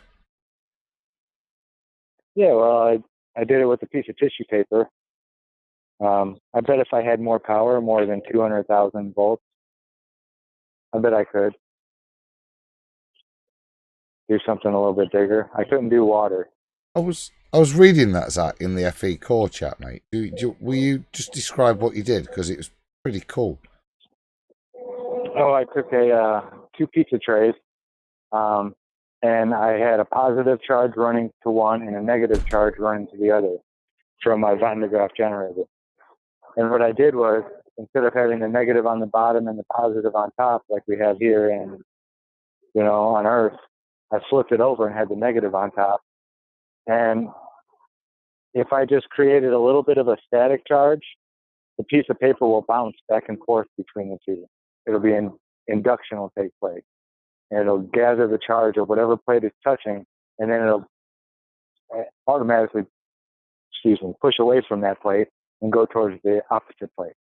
But if you keep a current going through it, and that positive to negative like a flow, the tissue paper actually would stick upside down to the bottom of the negative plate, as if that were the ground. Right. It's pretty neat.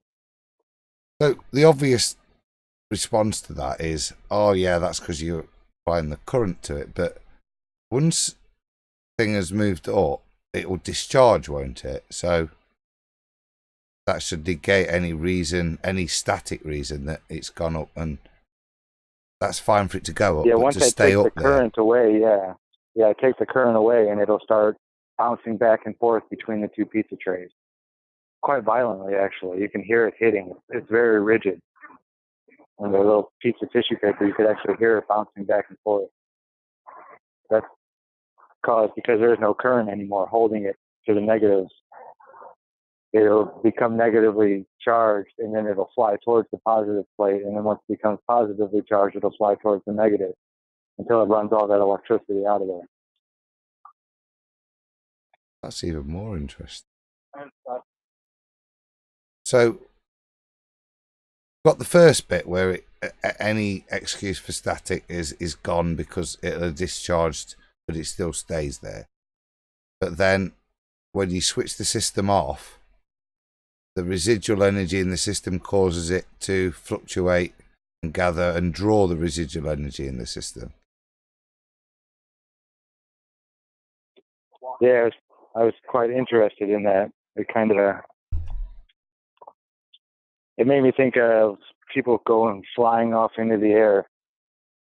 Like if the current was shut off here, no more positive or no more negative, one of the two.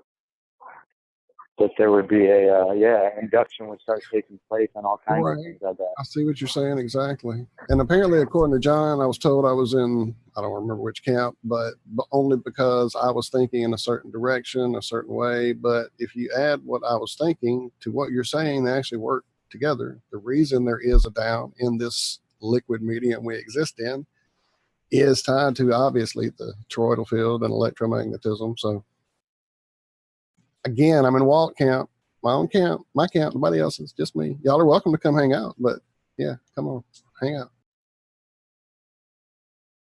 That's the thing, Walt. I think me and Zach are sciencey in different ways, but actually, the underlying, neither is. Zach might use the word force. I don't use the word force. I look for reason for orientation. Of the density differential. Look for a causation for what is up and what is down. What is the reason? And this is I think if you look at some of like Doxy and Nora, who again are looking for a causation. For me, I don't require a force, but I do require a reason for the directional causation of density and buoyancy to occur. And that causation is exactly as you say. It's the world we live in and the dynamics, the overreaching dynamics of that drive that. The toroidal field.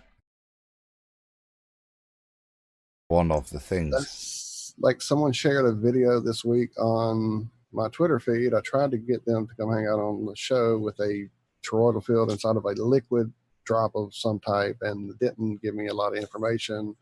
They got it somewhere else, and they were going to get me the information. Haven't gotten it. I have a whole bunch of mess in my notifications, and they didn't send it to me in DM. So if it's in my notifications, I haven't found it yet. The trolls.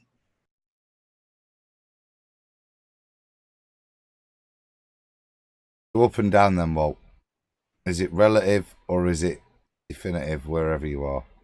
I think it's tied to that field, and if it changes, that direction will change. We might all suddenly be stuck to the wall against our shoulder trying to walk that way. I don't know. I'm just being silly more than anything when I say that, but I think it really is all tied to this machine we're in, the field, the whole spectrum. We're electromagnetic. Go walk around barefooted on the ground, and there's no doubt that you are part of the field and can feel it going through you. So, I mean, I think it's all tied together. I think it really is. That's why I wanted to get that video on here, but I don't know if it's copyrighted. I don't know where it came from. I don't know anything about it. So in our tenuous state, I don't want to throw it up just right now. That's just like Z Proxy shared a video that's awesome of some moon footage I want to show, but again, it's FLIR footage, so I'm sure it's copyrighted. And shame on us for wanting to show information on our channel. What are we thinking? Though I doubt Z Proxy's going to hit us with a copyright strike. No, it's from FLIR. It's from the FLIR channel, right? No, not Z. He was just sharing the cool video, and it's got some crazy either atmospheric effect or the moon morphing into existence effect, something really crazy. Go check it out. It's in the chat, everybody. Not now. Wait till later. I wasn't watching it during the show. I just psychically know that's what the video had. Well, why don't you introduce everybody to our guest? Oh, did we get that dude on here? Damn right we did. Hang on, let me find where's the call button?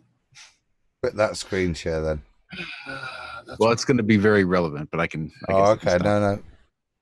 Trying to close stuff. I got too many screens open. What is my Madonna video? Oh, I remember somebody shared that earlier. I'm freezing up. I knew I was going to do this. Hang on.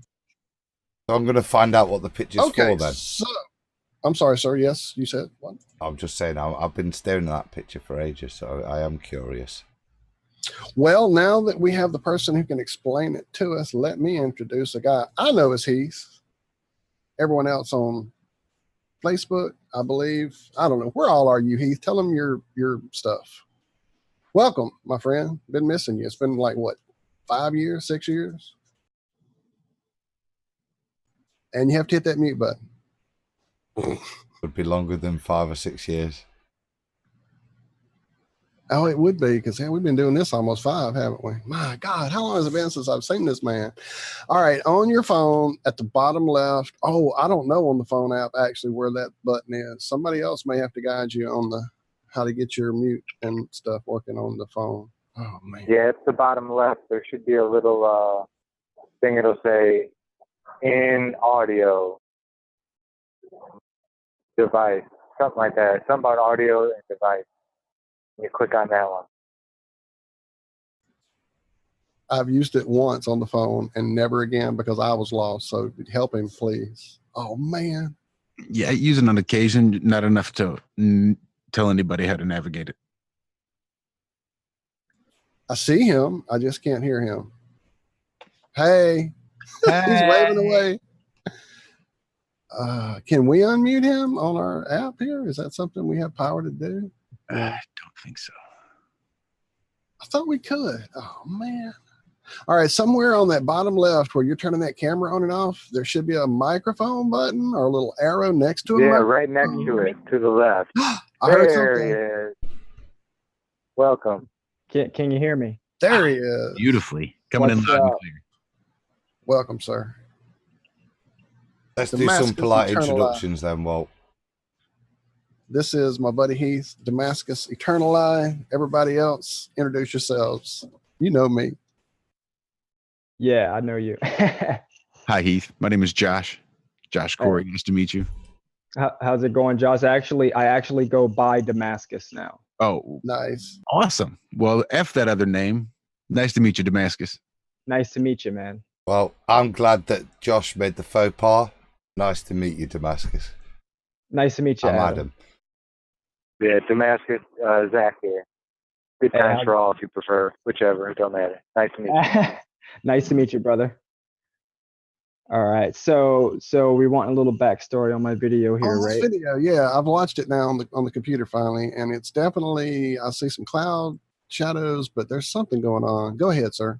Okay, so actually, I was on your YouTube a couple weeks ago now when I watched this video. You had uploaded a video of a guy showing he's pointing a camera at the sun, and then he pans over to the left, and then you can see that other sun.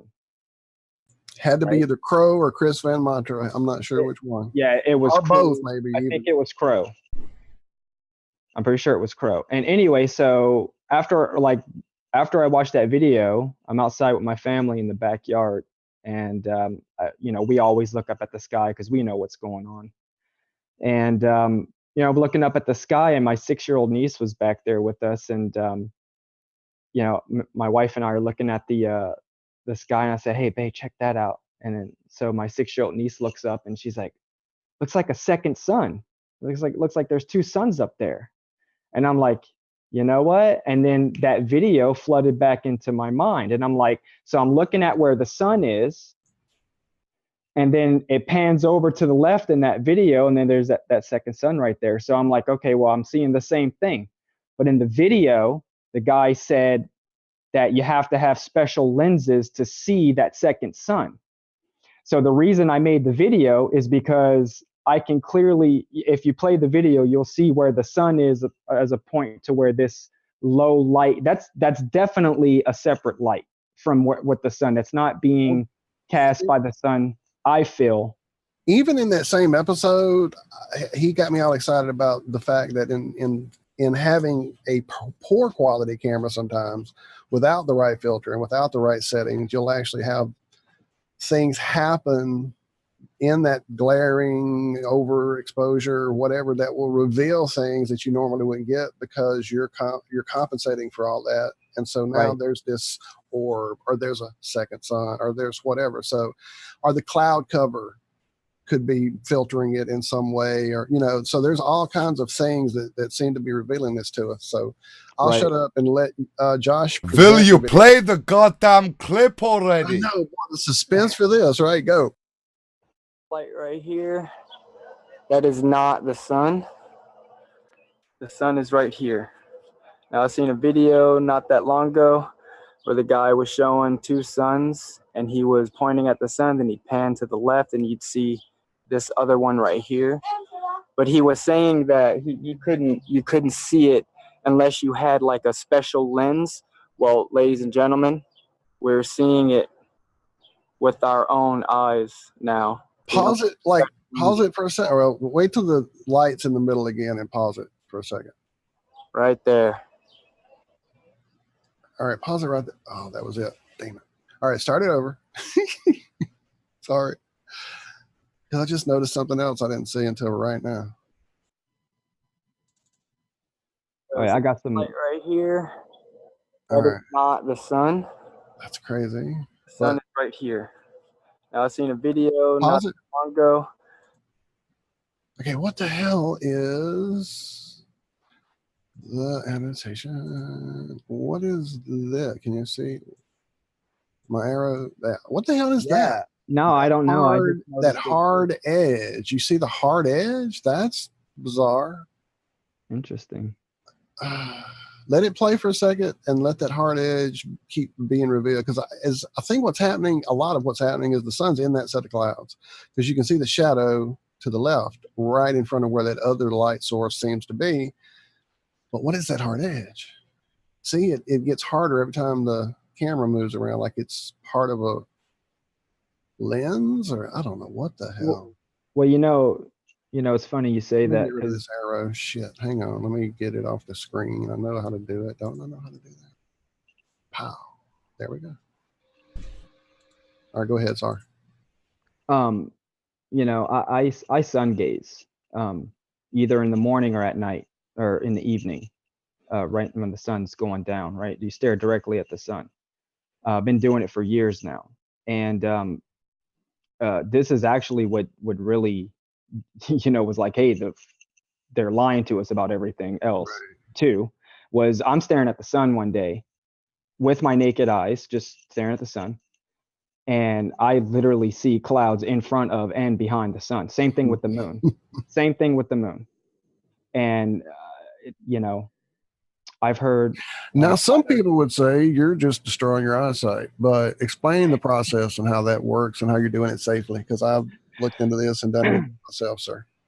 Okay, so with the first hour that the sun's rising and the last hour that the sun's setting, it's super safe for you to stare at the sun, even a little bit earlier or a little bit later in the day. When the sun's directly above you, if you're going to stare at the sun, I would do it with your eyes closed. I do it all the time. It feels amazing. But anyway, they've done, people, sun gazing has been around. Just look at all the ancient Egyptian hieroglyphs and stuff. And the sun worship's been around for forever. And it's when you're staring at the sun gives off all the colors, right? And so it really helps to decalcify the pineal gland, or your third eye, or I like to call it your first eye, actually. Oh, wow. Oh, I'm sorry. I just got excited about the video again. Go ahead. And it's just sun gazing really, it opens you up. You're trading off energy with the sun, because the sun's not bad for us, like we've been, Damascus, can I ask, is it nutritional to you? I've read absolutely. stuff. Absolutely. There's actually institutes right now that are using laser eye surgery to fix organs in the body, and they use different colors of laser. And so what sun gazing does is, first of all, it's a natural type of light. It's not some type of laser that they're shining into your eye. The other thing about sun gazing, nutritional values of sun gazing, is the sun gives off all colors of the spectrum. Right? So if you ever heard a doctor say, okay, well, you go to a doctor and you say, okay, well, this is bothering me. And then some specifically nutritionist or naturopath doctors, they'll say, well, eat this color fruit or eat this color vegetable because it corresponds to that part of the body. And so if you like a green apple versus a red apple, the green apple will give more nutrition to the area that you need. Well, the thing about sun gazing is you're cutting all the middle stuff out, and you're getting that healing color light directly from the sun into your cornea, which is connected. I mean, you have, thousands of, I can't think of the name for them, that connect your eye to where you see. And so as it gets filtered in, it can actually have amazing healing benefits on the body. Like, decalcifying the pineal gland. Right. When we eat plants and fruits and stuff, that's essentially what we're trying to do, is get that nutrition from the sun's giving them, that they are converting into their sugars and et cetera, into us. And so, yeah, eliminating the middleman. Absolutely. Go straight to source. Can I just stick on that? Because that reminds me of something me and Savage have been trialing on me with regards to the sun. You talked about nutrition, and there is obviously the obvious benefits of the production of things like vitamin D when the sun interacts with our body. But you're talking about the eyes there. Nutritionally, we've not gone into this detail, but I mean, I've noticed in terms of my skin browning, this is what me and John were looking at. I've refused to wear sunglasses for the past 2 and a bit years. I'll tell you why, because you're waking up and your brain, I'll tell you why real quick. When you're wearing sunglasses, okay, it tricks the brain into thinking that it's dark out, okay? And this can actually cause cancer in some cases, because what happens is your body stops releasing certain oils. Melanin changes, all that whole thing, right? Absolutely. And so when you're tricking your brain into thinking it's night, certain bodily functions that we don't control turn off because now you've just shaded the light. And another thing is the light is good for your eyes. You know, we've been told by mainstream science, and I wonder why, don't look at the sun. You'll burn your eyes out. Well, I've been doing it for years. Before we get on to that, because that's something I want to spend some time, just to stick with the sun and the skin. I say my skin stayed exceptionally brown. Okay, so compared to previous points in my life where I would go on holiday and in the summer wear sunglasses, I would put it on. Now, what I'd like to, I'm also a non-subscriber to sunscreens. Okay, I would like to just throw a curveball out there. As a qualified pharmacist that doesn't subscribe to sunscreens, the purpose of the testing was to see my skin's reaction to the sun. And what I would say the optic, and this was the test, that when we wear sunglasses, which is a modern invention for some reason, we are deluding our brain. It's a bit like sham feeding with Pavlov's dogs. There isn't the additional sensory input that allows then the subsequent biological responses. And that's maybe why we've seen, not because sunscreens are shit, they're toxic and cancerous, obviously, but because actually the reason is because we're all wearing sunglasses and our skin isn't receiving the additional input for it to be told to react in a certain way. I'll end my rant there. Well, there's sorry, I'm getting excited again. That whole school of thought about melanin being a very spiritual part of our inner chemistry. And absolutely, it's all alchemy, man. It's all alchemy, and it's deep inside of us.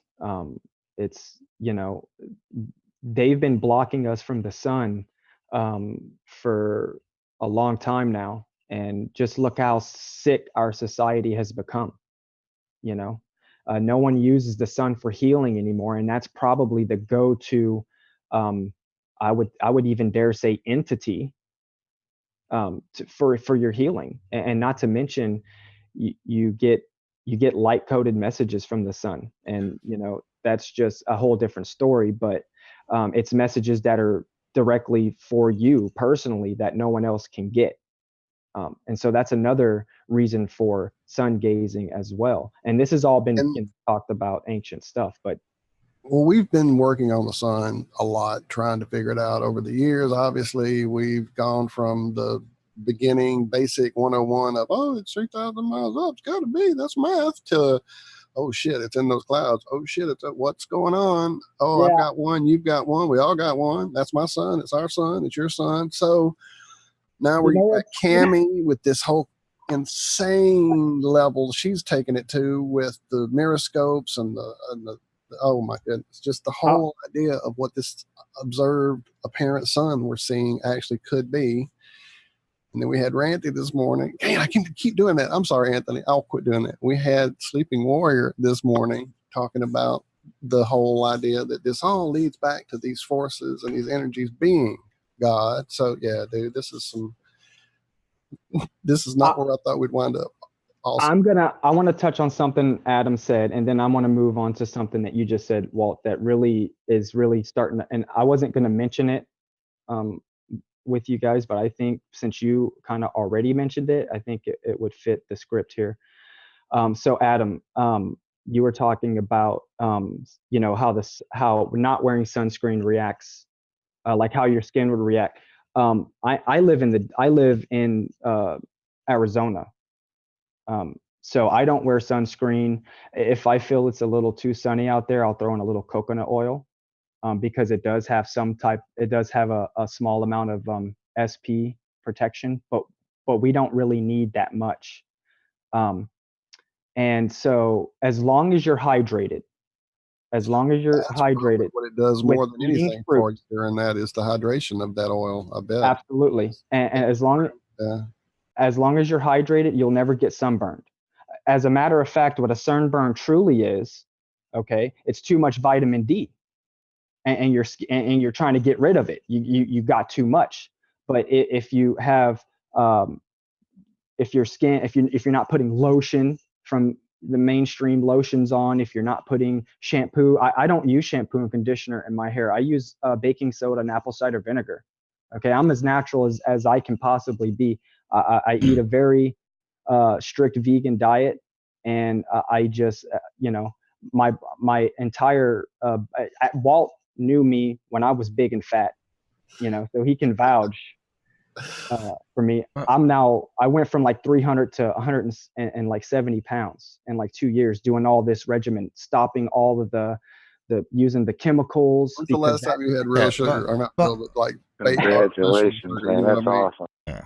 That's awesome. But my point, Damascus, wasn't really necessarily to do, I alluded to, but it wasn't necessarily the chemicals. It was the simple fact that if we include the senses that God gave us, which are an important point of how our whole body responds to the environment we're in, particularly with regards to sunglasses, then you deny that sensory input, you deny the physiological response.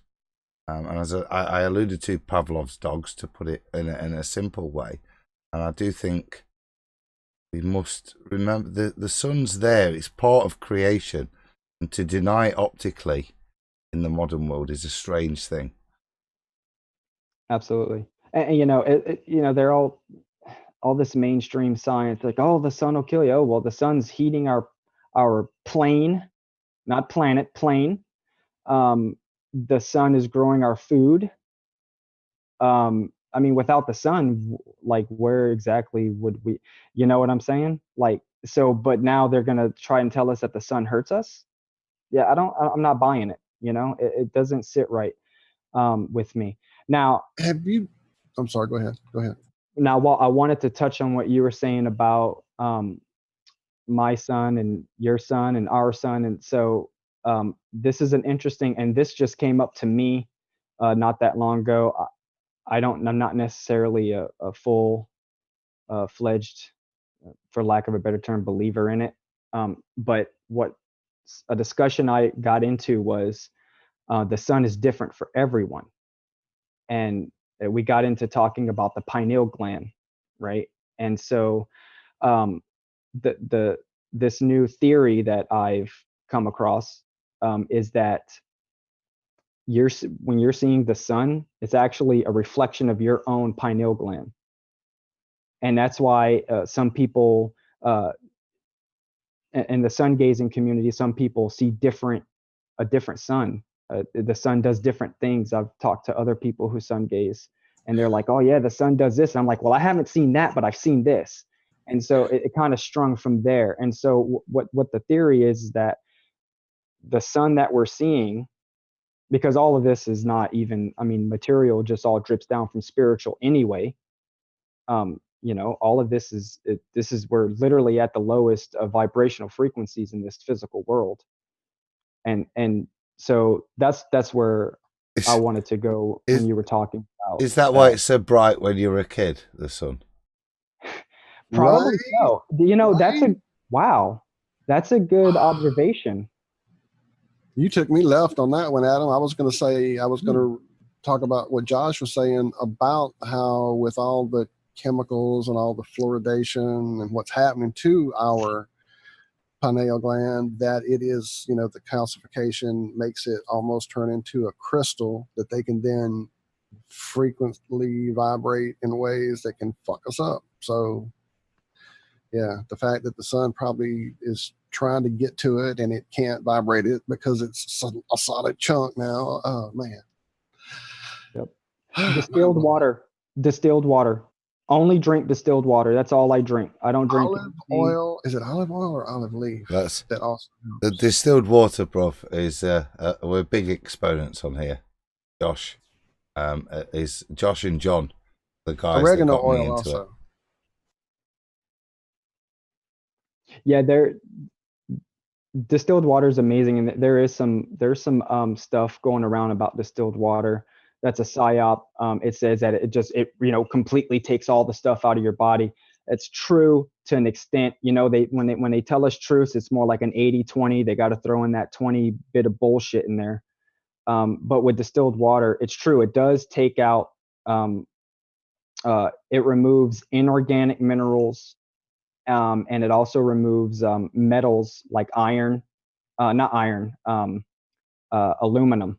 And aluminum is one of the biggest causes of Alzheimer's and dementia. It gets into the brain, aluminum and stuff like that. And so distilled water removes all of that stuff, even from the brain. Whenever I first started my distilled water regimen, I got such a bad headache for like 3-4 days. And then after that, I haven't even had a headache ever since. It's been 2 years now. I barely get headaches anymore. But it was removing all of those heavy metals out of my brain as I was drinking only distilled water. It was like 2 months into the process. I really got this really bad headache for 3-4 days, and it was pretty rough. My wife experienced the same thing because we do the same stuff. So it was kind of like when she had the headache after I did, I was like, okay, well, that's kind of confirmation, like there's something going on. But what the distilled water won't do, okay, is it won't remove the stuff like copper and gold that's in our brain that we need, and the good organic minerals that help our bodies do what they're meant to do. So that's what distilled water does. I think from a pharmacological point of view, if you take some of the measurements in terms of excretion, there is some essential nutrients will play a percentage within the excretion rate, and that's understandable. The body isn't that perfect machine. It just pumps out poo, put simply. It will also, as it's excreting and purifying the system, have to unfortunately have a certain level of attrition, and that is the bullshit science that's then quoted with what the guards you're talking to. Yeah, when you start finding out that Rockefeller and Rothschilds are the ones who are writing the all of the books, the medical books, and what their agendas have been as far as what they've tried to do, and with just look at the word pharmaceutical. The word pharmaceutical comes from the word, it's a derived word from pharmakia, which means black magic. So they know this. This is all not by accident. This is all been planned out. They know that all this stuff. They know about the sun. That's why they try to hide it from us, because they don't want an awakened population. I agree. Well, look at the chemtrailing, hiding it all the time. I mean, every sunset almost now, there is just a barrage, an attack of crisscross patterns across it. So whatever it's doing in that distance, they're trying to keep us from seeing. And that's the optimum viewing time of sun gazing. So, well, that's another big thing with the flat Earth movement is we know that there's a second sun out there, the Amun and the Ra, and this is the time. Okay, like the whole 2012 thing. Okay, so the world was supposed to end December 21st, 2012. That was actually just the beginning of the end for the deep state, or for the shadow government, whatever you want to call them, Illuminati. It's all the same. It's all the same thing. They're nothing anymore. So it's been 7 years since then. It'll be December 21st, 2019. It's been 7 years since the end of the Mayan calendar, right? And in every culture, they've talked about 7 years of turbulence before the end. And we all know that the end is just another term for a new beginning. Well, look what's ending. Hold up for 1 second. Damascus, Nate in chat just said we're offline. I don't know what's going on. Are you seeing everything clear? Oh, better check it. I'm green on the board here. It's okay. So is Liz. Liz is saying, who pulled the plug? We have something going on. Darn it. Too much truth. You got to slow it down, Damascus. Yeah, Ease up, man. Ease up. You can't go at it hard like that. No, we're good. We're good. I'm so fucking sick and tired of it, dude. Oh no, that's your stream, Josh, that's working. Yeah, mine's working. Yeah, the Iron Rail Media podcast channel, Have No Sphere podcast channel, that's up and going still. Darn it. What the hell? I'm not sure what I happened. don't know what's going on the main channel, guys. My bad. I got us thrown off. Ease up, slow down, rein it in. All right, what do we got to do here? Hop on, let me see. We're okay now, according to Good. I'll be back. Liz. It wasn't Mantis, Nate. No, he didn't get us yet.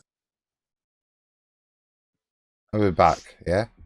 It seems to be. I refreshed and I check. see us rolling, so we're okay. Liz has given us another okay. Damn NPCs. All right, we're there, right? All right, we're there. All right, then we all needed a breath there. So, yeah, we're live back in the UK. Oh my goodness. Okay, so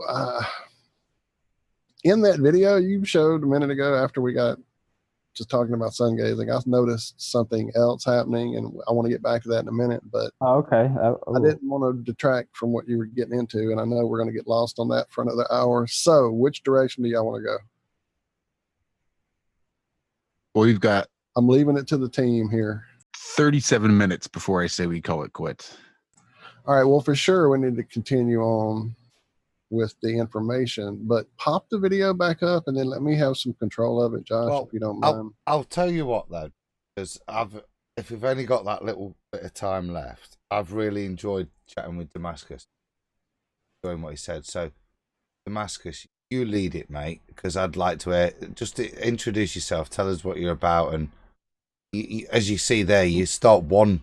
We only put a picture up and we've rambled for a bit, so you lead, bro, because it's been a pleasure knowing, having a chat with you this evening. So, same here. You guys are brothers, man. We're all brothers here. Well, so about me, I'm a Reiki master. I also just got finished learning QHHT, which is quantum healing hypnosis therapy. So I'm a quantum healing hypnosis technique practitioner now. Moving on, I don't know if you guys know what ayahuasca is, but moving into becoming an ayahuasca facilitator. Yes.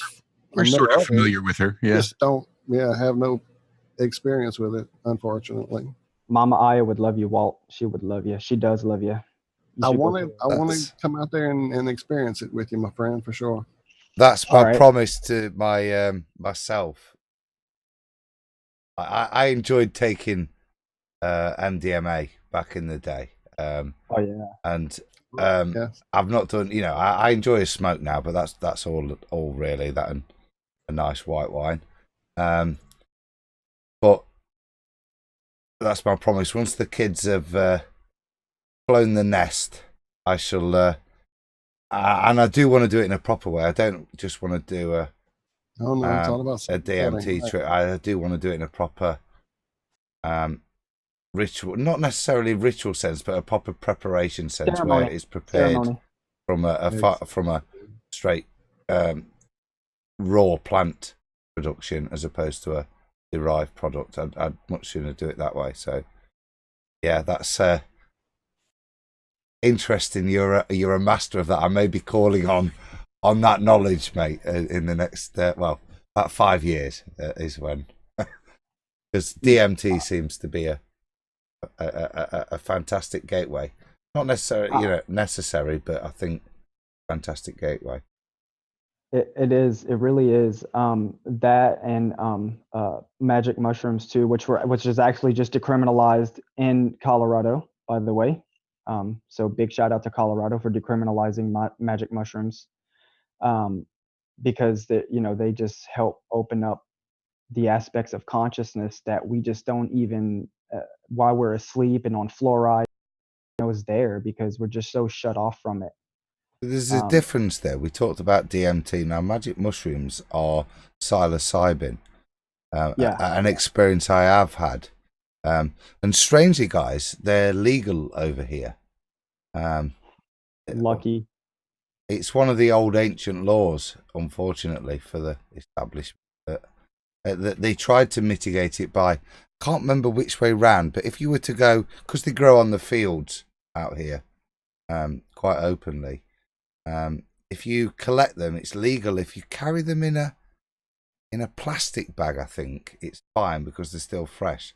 If you carry them in a paper bag under the law, because they are preparing them and drying them out, preparing them for production, it is illegal. I think that's the training from my uni days on that. But yeah, but psilocybin was I've only done it once, and I sat there with my mate, and I was surrounded with what felt like a bubble, and the whole bubble was like glass, but engraved in Celtic symbols, and it kind of moved with me, and that's why I look forward to the DMT trip, because I know it's something I will experience, but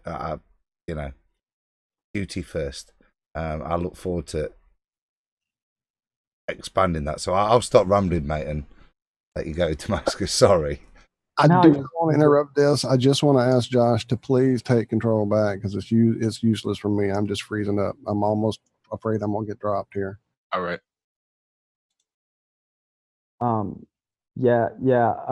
Magic mushrooms or psilocybin. Look at any picture. Okay, I'm not like a big religious person and stuff like that, but if you look at pictures of Jesus Christ and depictions, and sometimes you'll see that there's magic mushrooms around him, because it's because he ate them. Yep. Because he knew. Now Christ, we are Christ. That's what's rising on the planet. Geez, listen to me. Hey, it's hard to break, my friend. Don't sweat it. That's what's rising in this realm. This realm is the Christ Sophia consciousness, which we all have. It's not just certain people who had these gifts, and they even said, "Why are you amazed at what I can do for you? You can do the same." It's literally telling us what we are. These stories of Buddha and Christ, stuff like that. So if we really take what they were saying, and not as a literal perspective, but maybe flip it to, they're talking about us, they're telling us, they're way showers is what they are. And it's time that we take their advice and start, because we're no longer in the age of Pisces. The age of Pisces was what Christ, right? Because that's why Jesus Christ was always depicted as two fish. Two fish is a depiction of Christ. Well, it's because Christ is Pisces, and now we're moving into Aquarius, which we've moved into, which is a higher state of being, a higher state of consciousness. And he's pouring the waters above the firmament into the waters below the firmament. And we're merging back into our 0 point, which is the heart, the green energy that comes from the north, the center north, the aurora borealis. And we're merging back into that heart space of consciousness, instead of being just in the head, because just up above is just as bad as being just below. So we want to bring it all together, and that's what Aquarius signifies, is merging the upper waters with the lower waters. And that's another reason why the flat Earth is a threat to the deep state and to the establishment, is because the flat Earth signifies and says there is a firmament, there is waters above, because those waters above are about to crash down and meet the waters below. So cyclobins really help with that understanding. And we don't want to understand anything. Notice how our language is so just, they just got our language so just, it's the worst, Yeah, I was working at this job, and people were just always walking around saying, "Oh, I'm dead." What? What'd you just say about yourself? Like, your sacred breath, man. Use your words for magic. We've all heard the term abracadabra. Abracadabra literally translates to "I create as I speak." It's not just a word that these fake magicians use to pull a rabbit out of a hat. It's an actual ancient word. And the opposite of that is Avana Kedavra, which is "I destroy as I speak." So as long as we're abracadabra and not Avana Kedavra, everything's going to be peaceful and beautiful and blissful. And it's time for that, because look what we've been living in.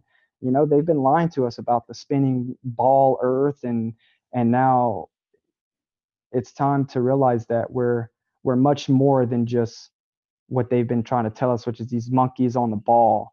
You know, we're infinite, divine, sovereign beings, here to transmute energies and just bring heaven on earth for all, man. That's what we're here for, you know. And Well said, mate. those NPCs, you gotta watch out for the NPCs, those non-player characters. Just like when you're playing a video game, this is a video game we're playing. It's like when you're playing a video game and you come across someone who's not being controlled by a person. It's an NPC, it's a non-player character. They're all around us. The trolls, the AI system, it's crazy, and it sounds crazy, but the truth is a lot of people out there, they're not even real. They're not even, they're literally a part of the matrix system to keep us real folks, us real humans, in line with the agendas. Chick in the red dress. Chick in the red dress. That's exactly what it is. They tell us in the movies. They tell us in the movies Matrix all the time. Yep. So and the more we wake up, and the more we get out of the mainstream narrative, and the more we break open their illusions, the more we're gonna see the true matrix, which is peace, love, abundance for all. You know what I'm saying? It's time for that. You know, no more homelessness, and because all that stuff's just it's not serving a purpose anymore. Whatever purpose it did serve, we've already learned whatever purpose, whatever lessons those things had to teach us. You know, now we know. Just look at Walmart. Look at any fast food restaurant. Look at any store. Look how much stuff they throw away on a day-to-day basis. It's ridiculous. Walmart throws away more stuff in a day. They throw enough stuff away in a day to pretty much feed the entire country. And if you put all the rest of the stores together and all of the fast food restaurants that are throwing all that, they could feed the world over and over and over again without fail. There is no shortage of anything. It's all a monopoly. Such a big deal right now. Because there's 2 points you say there, Damascus, that I'm not sure which is which for myself. There's, as you described that, we're done with it, we're finished with it, and that's from a spiritual, whether that's a reincarnational point of view or whatever level of enlightenment. And then there's what you talk about there in terms of need and plenty, and that seems to be a design of the construct, to use a matrixy term, and it's that play of the two where I can say no more. do you get what we need to realize as a species, as sovereign beings, as divine creators is what we are, is we spend so much time searching for stuff without of ourselves. Everything we need is within us. We are our universe. Spell universe, YOU, universe. It's your cells. I mean, you know, speak to yourself on a day-to-day basis. Tell, you know, because your body's listening. You know, people who, and it's word magic. Word magic is a big part of it. Like if you're running around, one of the things I tried to take out of my vocabulary is dead or die.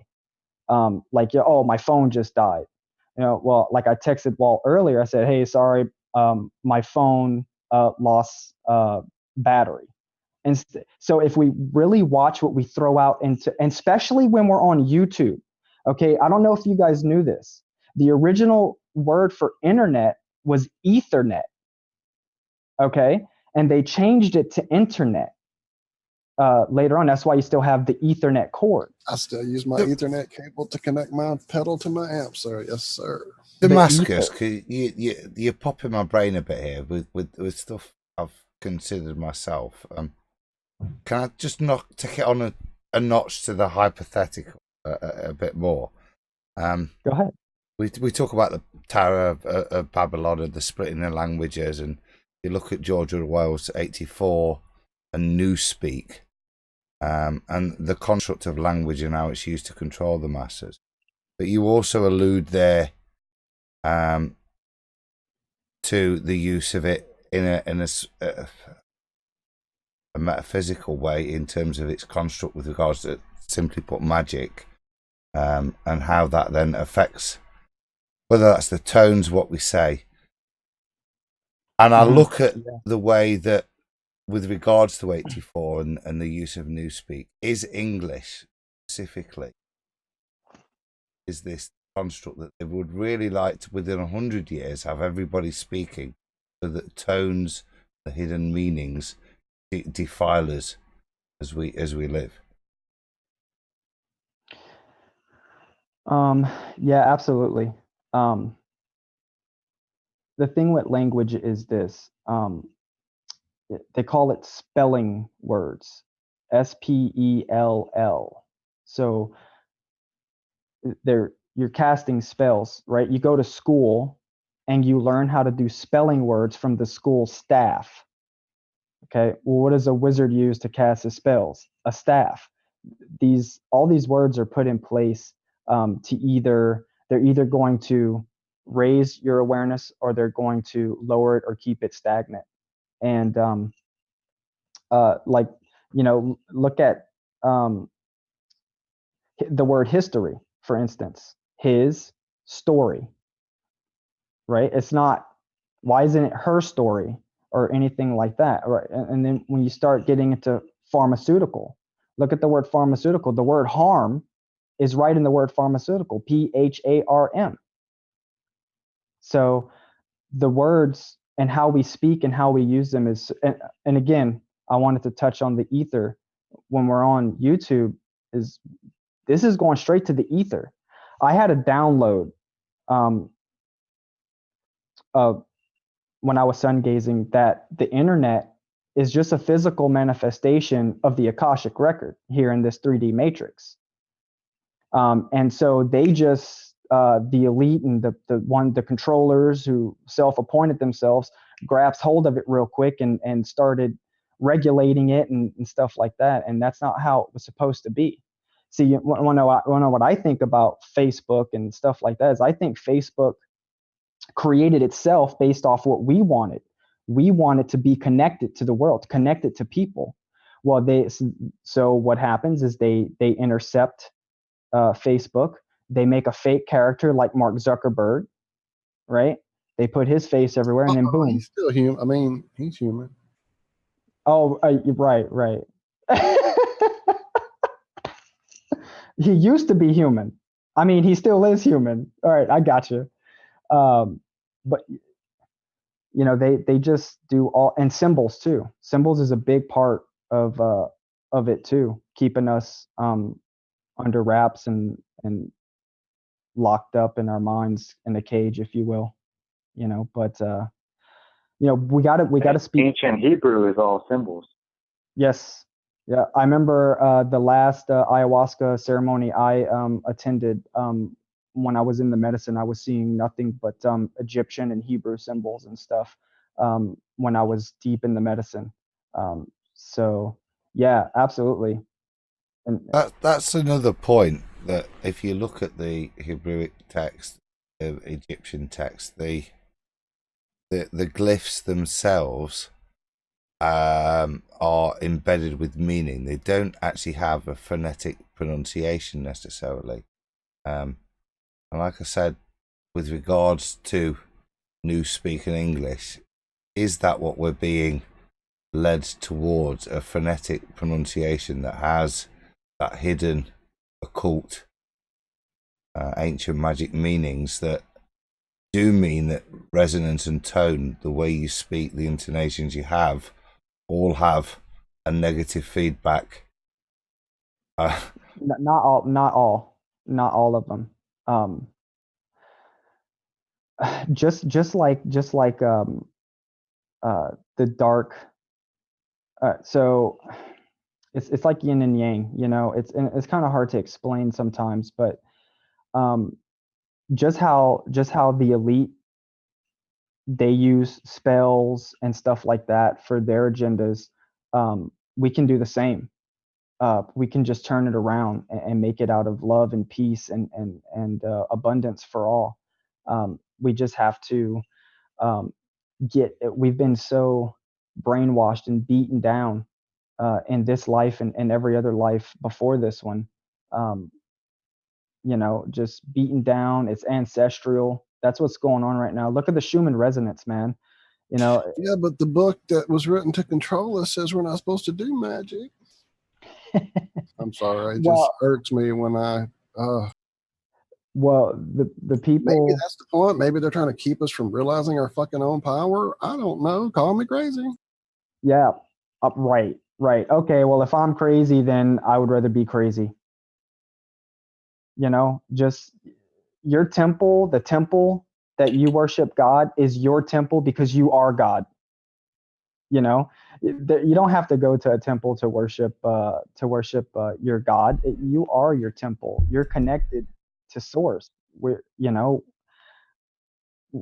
It's a religion. I call it the Bible, Buybull, because that's what I mean. And look at it. They call it the scripture. Script. Sure. Hello. Is anyone paying attention? This is all this word magic and wordplay, and it's when you're woken up to it and you're starting to see it, it's really funny because you'll see it and you'll just start laughing. It's like, I got you. You can't get me no more, buddy.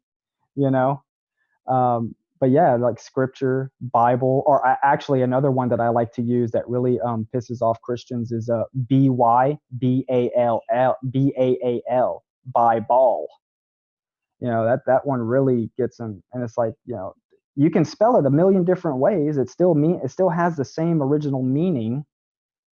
Just because they make it look fancy doesn't mean it doesn't. And as with most control mechanisms, it is filled with amazing historical records, amazing truths, amazing spiritual ways of achieving amazing things, all piled on with a huge control mechanism. So enjoy that. And we're going to talk about NASA since this is a flat Earth channel, right? And look at NASA. Speaking of word etymology, the word NASA is a Greek word. It's not just an anagram for National Aeronautics and Space Agency, which we know space doesn't exist anyway. It's inner space, not outer. The outer space is anything you're seeing outside of yourself right now. That's outer space. You're looking at your fan across the room, that's outer space. You close your eyes, that's inner space. That's the real spot. That's where the truth lies, is inner space, not outer space. They want us out of space so bad, but we want to be in space. But anyway, NASA literally means to deceive. So they have all these people believing in their lies, but their name, its etymology is to deceive.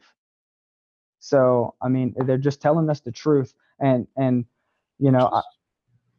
crazy. It's crazy.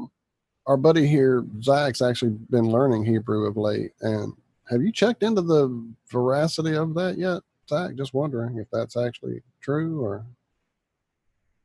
Well, it's been repeated over and over, and I've heard other people say that's not really exactly what it means, and so just wondering. Well, there's two Hebrew words that use those syllables, and because they didn't have vowels way back, it could be Nasa or Nashah. The S, depending on where they put the little dot. But yeah, it's three. It's the same. One is to lift or to put above, and the other one is to deceive and beguile. So basically, to put deception above all others. It's I'm not sure. It's one of those that I can't really. I've never seen the original text. I'd have to look and see where they place the dots and what vowels they used and this and that. But yeah, the same. There's two words, and it's the same three syllables, the same three Hebrew markings. Yep, so that's kind of an iffy one. Yeah. How about for that, Zach? Ever seen an original text, man? No such thing. And for I want to throw this out there. Okay, because I've heard a couple of people touch on it. Okay, for any religious, and I don't care, believe what you want. It doesn't matter to me. If you're religious, just look at how fast they tell you the Earth is rotating around the sun, 66,600 miles an hour. 666. That's literally NASA's number. Okay, if you can't read between the lines, I don't know. I don't know how we can help you, but they're literally just throwing the signs in your face as much as they can, in your face, in your face, in your face. And it's so funny because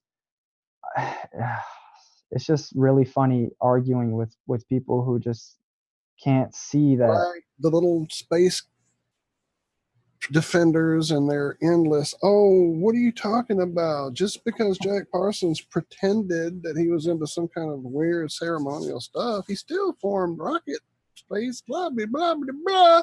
So as long as you invent something cool, it doesn't matter what kind of evil, crazy, and satanic sex magic you're involved in. As long as you make cool rockets and cool. Oh, gee. Right. And it's not, people's always asking me, oh, well, you don't believe in aliens? Oh, of course I do. But they're interdimensional. They're not interplanetary. The different dimensions for sure exist. I've been to different dimensions several different times during, certain, with ayahuasca and stuff like that.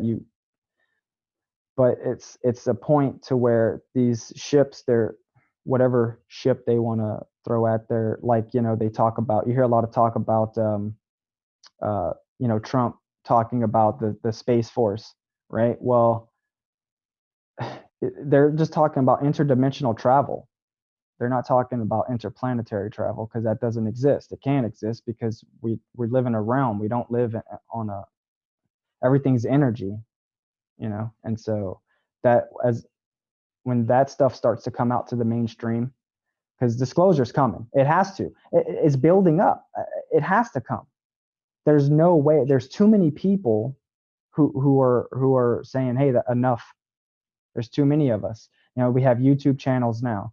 I have over 900 friends on my Facebook page that are all flat Earth. It's coming out. It's amazing. So we just need to keep fighting. Not fighting, loving the good love. Nice. I like that, man. Beautiful.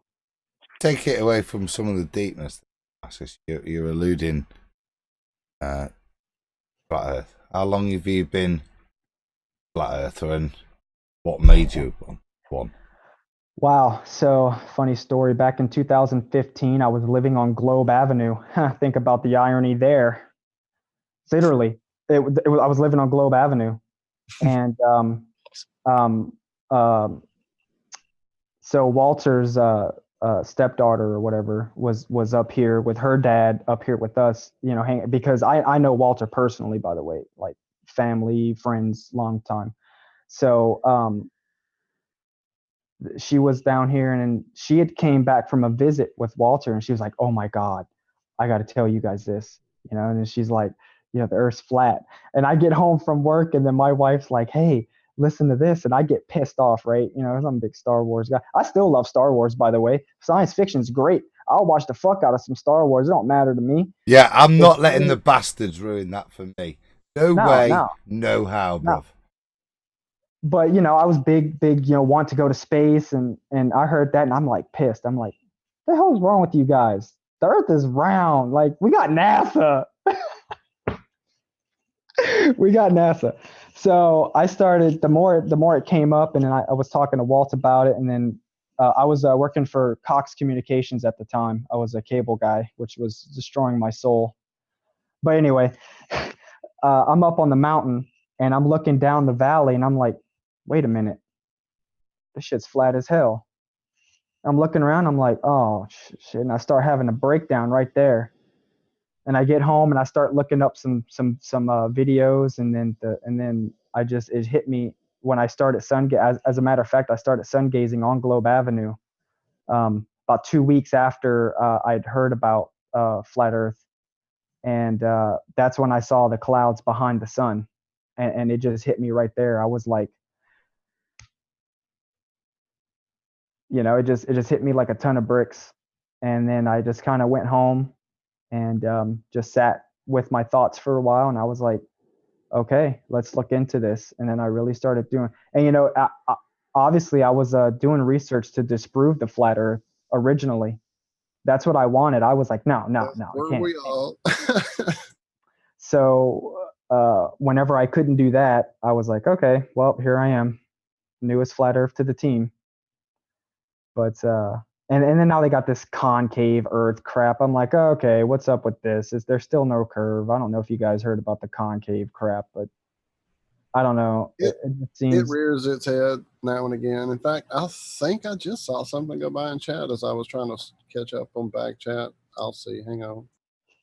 Yeah, so I don't know. But that's how I became flat earth. It was just it didn't take me long after my first initial meltdown where it was such a strong trigger. It was such a strong trigger. I've been with my wife for over 16 years, and I called her an idiot the day she told me that the earth was flat, that she thought it was flat. I'm like, you fucking idiot, and that's how strong those triggers are to us. I've never talked to my wife like that before. Never. I've never called her the B word. I've never cussed her. I mean, we've had our arguments and stuff, but we've been together for 16 years. Whenever she mentioned flat earth to me, I was like, it got, I don't know, but that trigger, it really hit me. But it's so easy. It took me 4 months. 4 months to click onto one. Go ahead, Zach. I'm sorry. Yeah, I was going to say, it took me 4 months. That's how triggered I was. That was the stupidest thing I ever heard of. I talked to Michelle about it. I was so freaked out and triggered, man. Shit. Well, in chat, happy concave week, everyone, from Jason McCormick. And tell my truth slinging sister I said, hey, and just so you know, his wife is the first person I met who said, I just finished Dark Tower. Those books are true. Yes, they are. Yeah, definitely. I agree. But it's that's how I became flat earth. Big thanks to Walt for that, for opening my eyes. He actually turned me on to some stuff even before I moved away from Louisiana out to Arizona.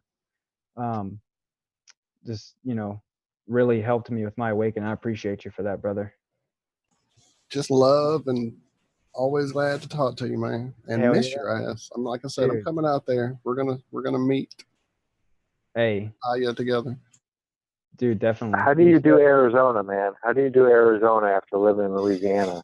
Exactly. That dude probably dried out into a little shriveled up ball until they figured out coconut oil. I couldn't go without all the trees. It killed me out there. I loved it. It was beautiful, but I missed all the green.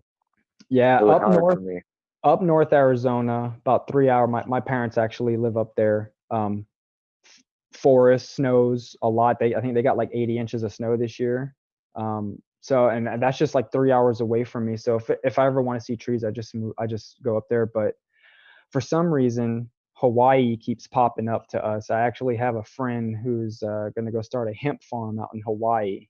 And he actually said, if this gets going, I want to invite you out there to come work on the farm, and you'll have a free place to live. You might want to get in touch and talk to after the show. All right. For sure. Definitely. But so Hawaii is kind of is kind of popping up on the radar lately because I'm kind of tired of my time in the desert. But so when I first moved out here, I was like super unhealthy, big fat dude, and it was death. Like every day going outside was just horrible. And then the last 2 years, I've been vegan. 2 years, I eat mostly. I try to eat as raw as possible. I eat a lot of fruits, and veggies and stuff. And actually, that's all I eat because I'm vegan. But ever since I transitioned the diet, the heat doesn't even bother me anymore. Like it's like child's play. So and then I got like this super long, thick hair and yeah. And it's like people are like, how do you do it with that thick hair in the desert? I'm like, well, you have long, because a female asked me that, and I'm like, you have long hair, but it's just diet really helps a lot. Well, when the body's working correctly, it can actually process its surrounding Yeah, and rather than suffer from them. and the fact that Most we of the have, time. yeah, and that endocannabinoid system needs a little boost too. You know about the endocannabinoid system, right? Oh, yes. Okay. All right. I just didn't want to go. Getting ready to boost it right now. Right. Boosting There's some boosting at hand here. Hold on. I think there's about to be simultaneous boosting occurring. I boosted right before I got on here with you guys, so I'm kind of boosted. Man, I haven't boosted with a room full of guys in years. Need my rim shot soundboard. Yeah. Speaking of rims, anyway. Yeah, it's flat. Oh, is it Uncle Walt that sorted you out then, in terms of the shape of the Earth? Actually, I it merely was, provided questions. Is all I've ever done. If anyone then proceeds, that's awesome on them, not me. I did nothing but wake up unaware and completely shocked like the rest of everybody else. Yep. And it's been a journey too. And you know, with all these algorithms, you guys were talking about the algorithms on YouTube lately. We knew this wasn't going to be easy. We knew we were going to get the cold shoulder everywhere we turned. We knew it. The moment we decided, okay, the Earth is flat, we knew that this was not going to be an easy truth to get out because of how triggered we were. Exactly. Our own reaction let us know what the hell we were about to face. That's why it took me 2 months. Dude, truly, you know how close Michelle and I are. 2 months by myself, no one. Not even her did I talk to this. I couldn't. I was like, what? Huh? What? Everything I thought, space, my whole future? What? Oh. So, Walt, and I'm sure you've told the story before, but I never heard how you got introduced to flat Earth. Would you mind elaborating real quick? Oh, you just as you know, always looking at the sky, scopes, binoculars, whatever camera I have in my hand is going to be pointed at the moon, the sun. See something bizarre, go look up wavy moon and come across lunar waves. Watch those crow videos for about a week. Start seeing flat Earth vids, and my suggested 2014, 15 at that point. No way, there's people still thinking this. Let me go see what kind of idiocy this is. Oh, so this is real idiocy. Well, let me prove this wrong really quickly. And like I said, 2 months later, I'm still going, holy shit, I got to talk to somebody. Man, I was, that's crazy that you had to do that alone because that must have sucked. Dude, I mean, NASA, that was me. I was just gonna say it was hard back then. So it was hard. You didn't have anybody to talk to really. I was a comment warrior in people's comment section. Right, exactly. For like a year, I didn't talk to anybody. I would never even got on YouTube, or I was just a comment warrior. Yeah, it was. I'm just really glad that I had some people to talk about it with because I'm a Libra, and I like to balance everything out. And so for me, I mean, of course, our journey's going to be perfect for us in every way. There's no, a lot of people are like, oh, can you be off the divine path? How can you? You don't even know what it is. So, but anyway, I'm just really glad that I had people to talk to and really, throw, because I had ideas after I found out the Earth was flat. I started having ideas. Okay, what about lightning? What about thunder? How does that happen? And then so some of my ideas was the firmament kind of cracks open a little bit, and as it cracks open, it creates a friction, right? And when it creates that friction, you get a strike of lightning. And the reason I came up with that idea was because I noticed here it was raining one day, and it was real cloudy, and then it would strike a lightning and it start raining. I'm like, okay, well, if we're in a firmament, if there's a firmament, but there's waters above us, well, what if whenever it's time for it to rain, and this is all divine. So the Earth is a living being, Gaia. She has a heartbeat. She has blood. Oil is her blood. It's not fossil fuel. Dinosaurs are fake. It's another hoax. Oil is Earth's blood. It replenishes itself. It's a hoax. We can never run out of oil. We shouldn't even be using it. It's literally Earth's blood, has the same consistency as our blood and everything. And so even the ancient Hopis and the Indian tribes down here, they talked about the Earth's blood. I mean, when have you ever seen a fossil turn to a liquid? That doesn't make sense. The So depth of extraction between yeah, oil and the level that fossils are found at is vastly different. Oil is extracted at a much lower depth. It's hyper supposed to be because it's those fossils that have now further decayed into this liquefied oil form. But as you say, the part of the energy myth is this belief that oil wells run dry. They don't. yeah, They go back no, and they don't. get them years later. Yeah, they're it's well, like I said again, it's the Earth's blood replenishing itself, just like our blood would replenish itself. I mean, just look at the Schumann resonance. That's the Earth's heartbeat, and the Schumann resonance is usually 7.86. That's what it's supposed to be. Well, if you go to and look up the Schumann resonance, it's been spiking over since 2012, which we talked about earlier. The Schumann resonance has been spiking over 80s, 90s, 100s. Just last week, it stayed at 60 to 70 for like 60 I used to continuous check hours. that every day, and I don't even know if I have it bookmarked on this computer. Yeah, it's the Schumann resonance has been going on, and you can feel it. Like you feel those little things going on in your heart. That's your heart center opening, because these new energies that our sun, which is not made of fire, by the way, it's an energetic source. It's not fire. It's pure energy.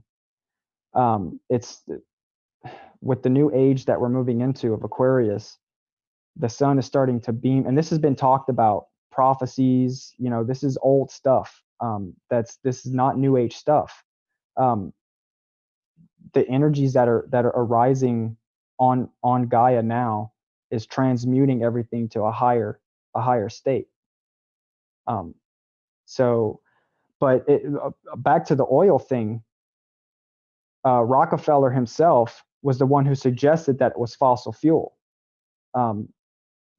during a thing amongst the colleagues that they were doing. During it, wasn't it the Geneva Convention? Wasn't that when he did all that? Yes, Sure. yep. Yeah. That's when he coined the term fossil fuel. It's not fossil fuel. It's not. It's literally the Earth's blood, and they're ravaging Gaia, and we don't even have to anymore. It's ridiculous. It's still. I just dropped the link for the Schumann resonance checker. We're at 60 hertz today. Baseline. And it's supposed to be 7.8. Well, the baseline is 7.83, but it's peaking. Where is it? It just moved again. Let's be updating. Hang on. I've got so many things going on my computer. I'm probably going to crash it trying to do this too on top of everything. So it's trying to update. I refreshed it. Shut it down. Anyway, go check it. It's in the chat. I'll put it in the description too. Yeah. Keep up with the Schumann resonance. If you start feeling like energies, because this is all it's all this energy starting to come up, and it's releasing our own energies inside of us. So as above, so below, as within, so without. It's all tied together. So whatever's going on inside of you is going on out in the world. Oh, I didn't know I was not muted. Sorry. But it was setting up all the history line here of showing me all the different peaks and changes. That's what it was trying to do. So just follow that link. It's awesome. Yeah, and just keep in mind that it's supposed to be at 7.83.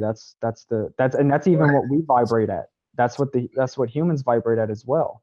And so you think if the Earth is vibrating higher, you don't think that's happening to us humans as well? No, we're all connected. More word magic for you. Birthday, right? BIRTH. You get a birth certificate. Well, let's spell it BEARTH. Birth on Earth. You know what I'm saying? Your birthday, BEARTH, not BIRTH. It is Tuesday, my dudes. Well, that was awkward. Actually, it is not Tuesday. It is not Tuesday. Just as a heads up, let everybody know it is not Tuesday, my dudes. It is Flat Earth Friday. It is Friday. I'd challenge that. A birthday is that not related to maritime law? And a Well, I was birth. going to say he's just playing the earth part of it, but yeah, the BERTH, right? Yeah, of the birthing of a ship, and yeah, that whole maritime. Yep. That's why. Another whole level of bullshit they've heaped upon us. Yeah. I've never heard the Tuesday one. Just to go, because Josh's fault. It's Tuesday, my dudes. Which is, yeah. I don't know how I found that one. I think I was searching somewhere.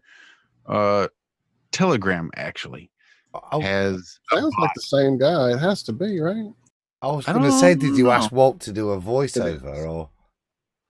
I'm pretty sure it's the same dude. Play them both. Let's do a comparison. I had it turned down.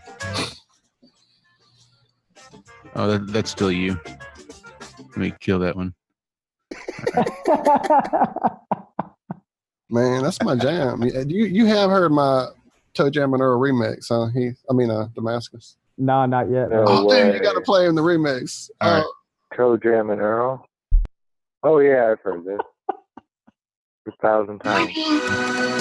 Yeah. Wake up! Wake up! Wake up! Wake up! What is dark matter? Okay, we don't know. That's great. That's why it's called dark. It's exactly. Everyone knows all reputable information comes from random people on the internet. Everything, the earth is flat. It's like school. Dark matter is something we do not know what it is. We believe the dark matter is there, but we have never detected it. Well, I'm afraid of course, there is no dark matter out there. There was one? There is no dark matter out there. We need to think really hard.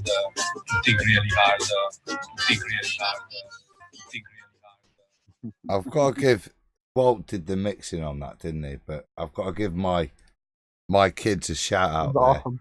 It was them that found the tell me something internet. The Earth is flat. That found that on I think it's Are you serious? kids. That's yeah, awesome. Cupcake and Dino. That's it. Yeah, hey, thank you guys for having me on the show, man. It's been super awesome. Well, there's been a request in chat from our own personal Iron Maiden herself, Liz, to have you come over and join us over on our morning show on TFR over there on the Ironworks. So whenever we can set that up, let me know, sir. Yeah, it's not so much a request as an order. I am free whenever right now. Just been working on some stuff with quantum healing, trying to, build up a clientele, people who want to heal. It's what it's all about, man. I want to help people heal, and I want to help myself heal, because, my healing is your healing is my healing, and all healing is our healing. So, well, drop me any links you have. Throw them out right now, but drop them for me, and I'll put them in the description here for sure. And then, yeah, for sure. I do have a Facebook channel, a Facebook page that I called Sacred Healings for Reiki, and I'm going to incorporate QHHT into that. For those of you who don't know what QHHT is, it's a past life regression hypnosis, and then it goes into speaking to your subconscious or your higher self. I've done one session so far since I've been done, and I tell you what, when the subconscious comes in and starts talking, you can feel the power and the information. It knows everything. You can ask it any questions. Look up Dolores Cannon. She's the one who I learned from. She's the one who created the technique, and it really helps. I had some serious back issues where I couldn't even get out of bed, and after my QHHT session a couple weeks ago, I haven't had a single issue with my back. She's been around a while, right? Am I thinking about the lady that I saw at a conference one year, maybe? Yeah, probably, sir. I'm trying to find her. Oh yeah, that's her. Yeah. She passed away a couple years ago, I think now, but she had already done all the QHHT stuff, and so I learned her method of QHHT. So yeah, it's go look at her work. It speaks volumes. But whenever So QHHT is a big Keepers of the lot Garden. That would be the book she was talking on when I saw her. Yep. Yep. Absolutely. So yeah, definitely. Walt, why don't we get together after we're done here on the show? After we're done here, we'll set it up for sure. It'll probably, well, I would say Tuesday, but I mean, Friday tends to be we'll figure it out. Friday's more laid back because it's Friday, my dudes. But yeah, I know. It's time to chill. So we'll figure it out for sure. We're gonna go to a lake up the road here, and they're having some free live music and karaoke open mic night. So we're gonna go hit that up in about an hour here. I haven't karaoke in so long. We just quit doing it. Just neither have we. The scene, the bars and the smoking and just the fun was far outweighed with the tragedy of it all. The fight, just people getting drunk, enjoying spirits.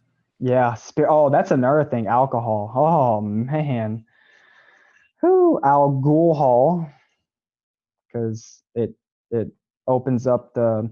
Now, I will say, if you make your own alcohol, if you make it yourself and put your own intent into it and put your own love into it, that's different. If you make it yourself, you know what's in it. But if you're buying the stuff from the store, you're extracting the mercury, not the alcohol. Where you at? Yeah. I haven't. When you know what you're extracting and why you're extracting it, and use it accordingly, it works. Calm down, Bubba. It's okay. Sorry, guys. Yeah, I don't drink any. I don't drink any alcohol. None. I mean, just look at the worst one, man. Is Fireball. That's banned in like several different countries because first of all the ingredients are it's a trademark company secret, but there's stuff in there that's you wouldn't want put in your body. But if you made your own wine, put your own intent, your own love into it, I think that's fine. But as far as buying the stuff out at the store, I mean, it literally what it does is it opens up holes in your aura. And it allows, other entities to come into your aura. And, that's why you hear people talk about, oh, well, I don't remember calling you, because it really wasn't you. In some cases, a blackout, when you're blackout drunk, what actually happens is your spirit, your soul had to actually leave your body because it was so intoxicated. And that leaves it open for whatever else to take over until your body works out all those toxins. Or either that or you die, alcohol poisoning. But so I don't mess with none of that stuff. Grow your own cannabis if you can. If not, just make sure you're loving up on it when you're using it. We had an amazing guest last week talking, James True, which if you, I'm going to get you over to his site probably right after the show, but he was talking about cannabis and how she is a mistress that is also an ally and who is very jealous mistress and just, man, touched me and Josh for sure when he talked about it. It's definitely a show you should check out, and we hope to get James back on soon as well. That was a great analogy, Walt, wasn't it? That.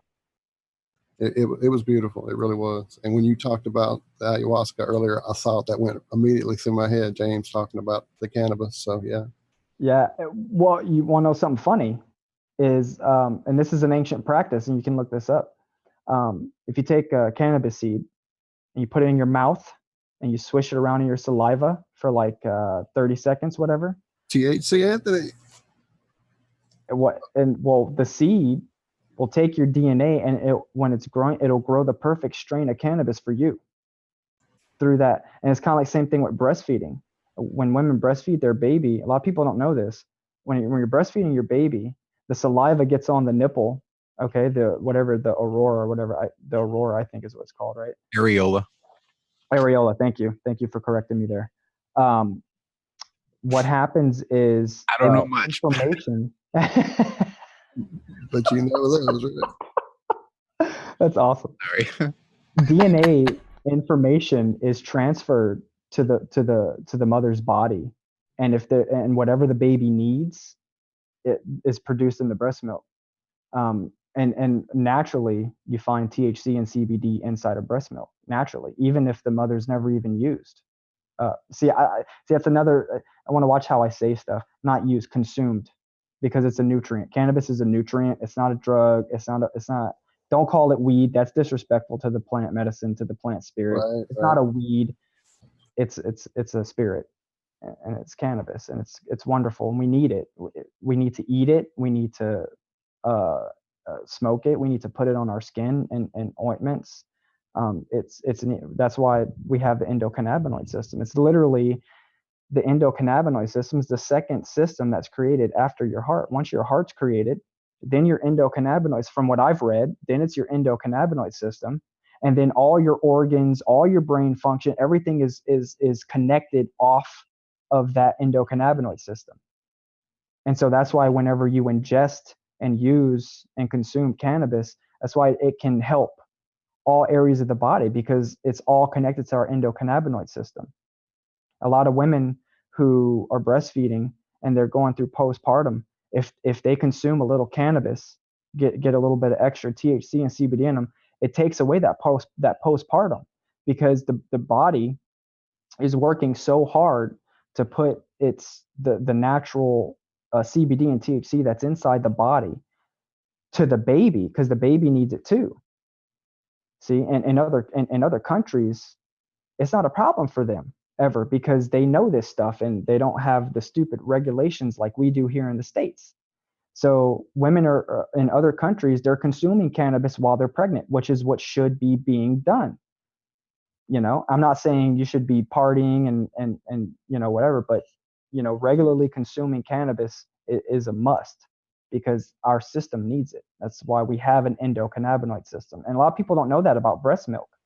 They don't know that it has that in there.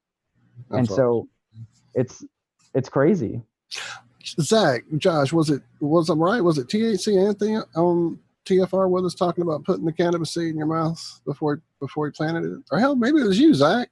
It was either Zach or THC Anthony, or both. I think the conversation was with THC With Anthony. both on the same show. It's been a minute. Like, oh yeah, I do that all the time. That's how I start all my seeds. I start them in my mouth. I hate to That's be awesome. a party pooper. Yeah, It not was all my seeds now. Too many seeds, but yeah, when I do my own garden, definitely, I've started them all in my mouth. that conversation was me, John, and Zach. There we go. See, I'm completely just gone. Too much. It was back in one of Zach's gardens, as far as I remember. No one would want to name the garden that occurred. But no, yeah, great. I dropped the link to Sacred Healing for everybody there in chat while I was trying to look it up and getting lost in the conversation. Damn it! So I shared that there. I'll put it in our description as well. Thank you so much, man. I really do appreciate that. And for anyone listening, I do in Reiki, we have long distant healings, which actually a lot of times can work better than an in-person session. And I offer those. I've actually done several for some people, and they've just, people that I've never even talked to on the phone. All I would need is like the general, all that you need is like the general area where you live. You don't have to tell me your address or anything, and just your first and last name and what issues you're having. I've done sessions for people, and they call me the next day and like, I don't know what you did, but I don't have any pain right now. My anxiety's gone, this, that, or another. Sometimes I get messages and I'll turn the messages over to the person, because when I'm doing those sessions, I'm working with your spirit guides. And so they'll give me messages sometimes, and I'll translate those messages to people. It was really, I was pretty skeptical when I started the Reiki, because I was like, all right, come on, this is crazy. I was thinking with my left brain, Mr. Stupid, Mr. S. My subconscious kept popping up. Oh, come on, that's not real. And then after I got my first attunement, when you get attuned to the Reiki symbols, some weird stuff started happening. I started getting messages and stuff like that, channeling stuff, and then that's how I actually came across the name Damascus. It actually came to me during a meditation. I was in the meditation, I was asking who I was, who am I, and then all of a sudden I just kept hearing Damascus, Damascus, Damascus, and so I kind of just went with it, and it's turned out pretty great so far. That's awesome. But, it is really cool. It is. Do you want me to include your personal Facebook or just the healing one in the chat? You can include it all. I'm okay. Open to that's I thought as much, but I didn't want to assume. So you'll see nothing but anti-vaccine, flat earth, vegan stuff on my page. So but I'm definitely, I appreciate you guys so much. This has been really fun. I appreciate it. And hopefully just the first of many, because like I said, we can get you everything on TFR, and with all the having to dispense with the copyright bullshit early and then getting you in here later than intended, it definitely we could have been having a lot more divine timing, my friend. It all happened as it was supposed to. Yeah, but just the fact we had to deal with it is frustrating, that it took away more important things that we could have been enjoying with you. So thank you for being patient and getting on here a bit later than I intended, for sure. It's all good, man. I appreciate you even just, this is beyond what I imagined it would be. So it's been great. And then you guys, I listen to you guys as often as I can. So it was great being in here to actually being on the show with you guys and talking and just throwing out our different ideas around and helping each other heal, man. That's what it's all about, really. Same here, Damascus. I've really enjoyed this evening, mate. It's impromptu, and I say what will be will be.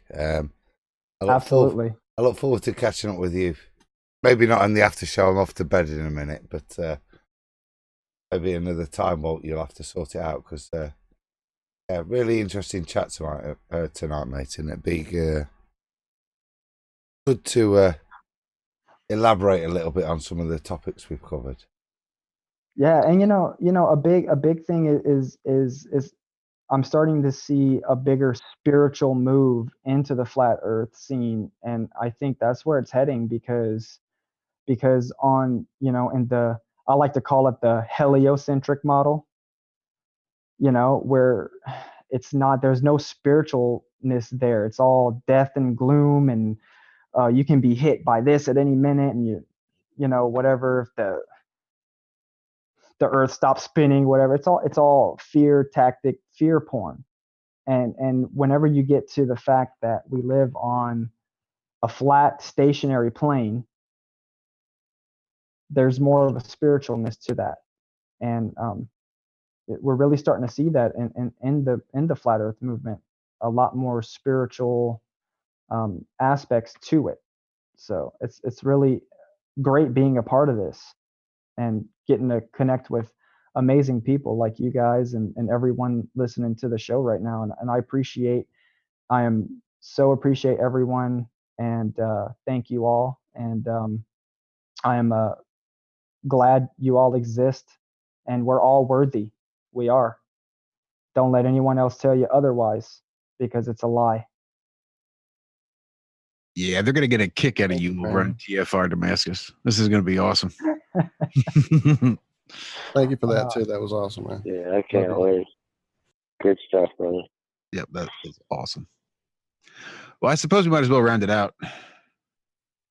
We went 3.5 hours. That's not too bad. Not bad for us. We're ending at 5:55, by the way. There we go. You want to talk about synchronicities and stuff? 777 is the graduation, right? And we're 7 years after 2012, heading into December 21st, 2019. That'll be 7 years from December 21st, 2012. So funny how all this is starting to come to a head right now when you think about it that way. That's a nice point I wanted to make before we did round out. Maybe it's chatting to you, dude, but done a little bit of pondering on my flat earth kind of life, and especially this week as we discussed the fight we've had with Like the fat girth. And kind of like when we all started, we were nobody, we were nowhere, we were completely ignored, weren't we? Nobody heard of us, and we had the bit of laughing. We've like I said, we've just recently had this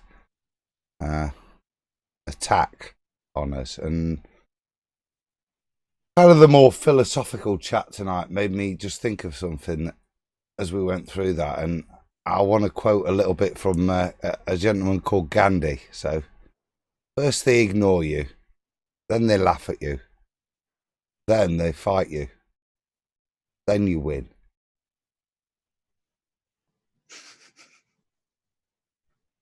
Yeah, especially since I don't really think we're. I mean, we're not. We're already won. We've already won. That's why they're attacking us, because they know. And I think most of the attacks are coming from AI robots or paid trolls. I don't even think it's coming from real people.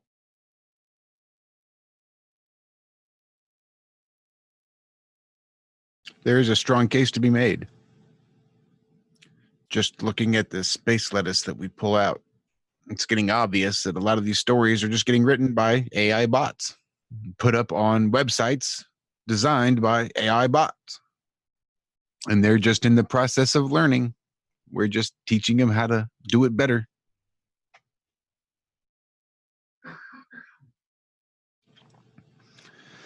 Yep. But I think, fellas, if nobody else has anything, it's been a long day. All righty. I think you're right. I have put all the links for you there in the chat, Damascus. Man, thank you so much. Truly, thank you. And I will talk to you again here in just a few minutes. Everybody in chat, I did as much interaction as I could without ignoring the guests and having John get on me about it. So hope I did well, Savage. Love you guys. See everybody who's Iron Scouting with us over there on Truth Frequency Tuesday morning. The rest of you should be over there anyway. So love you guys. Out. Love you too, man. Can we, one last request? Can we leave with a little bit of uncopyrightable gravity and unbased? I hope we don't write. That's what I'm saying. I hope we don't blow it out yet. Would Adam playing it make it be better? Actually, can we try that? Let me try it and see if I play it through the desktop, if it's any better. It would. It'll probably work a lot better. Keep it from having that extra layer of processing to. Yeah, sounds good. Let me just.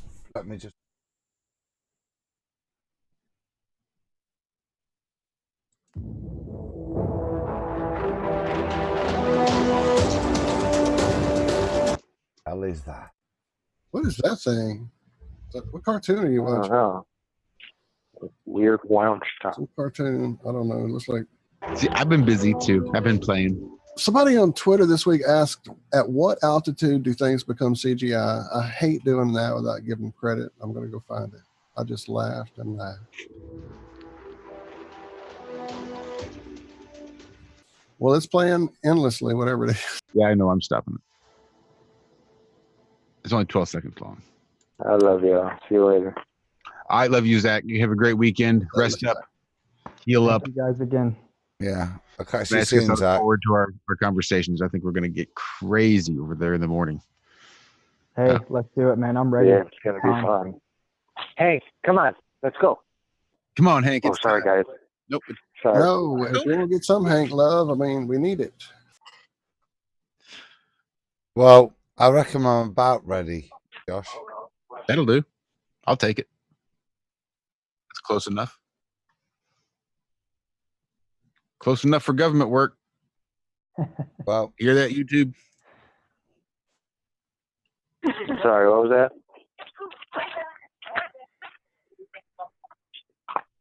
Nothing. I was just being goofy. Adam, you set? I reckon, yeah, end it. I don't know whether I can share it with you guys. It's been a long time since I tried that. So, send on gravity. I'll tell you when I'm done.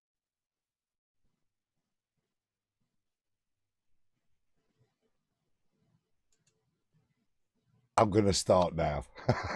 Sounds like a plan. That was. Oh, well. Night, bro. Good night, everyone. Good night, guys. Love you. We'll talk to you next week or here in about in a few seconds. Love y'all. Bing bong. One love. You guys enjoy the rest of your week. We're up pretty high. Our heads are almost in the clouds, and their feet are chained to the ground with their chains. Ooh, Savage is gonna love. Man, I cannot get Hank. I'm sorry, guys. I can't get Hank to settle down. Yeah, I play basketball.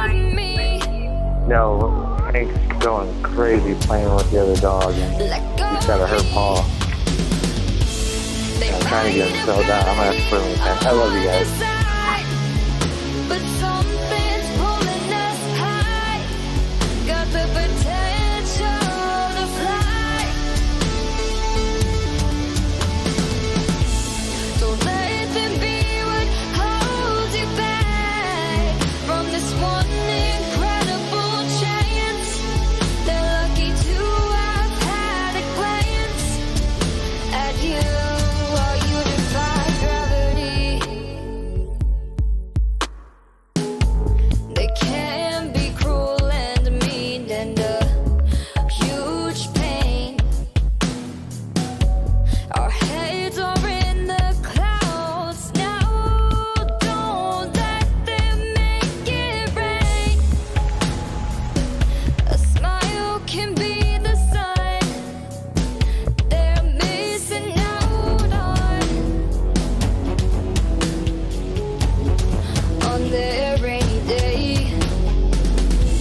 They might have gravity on their side, but something's pulling us high. Got the potential to fly.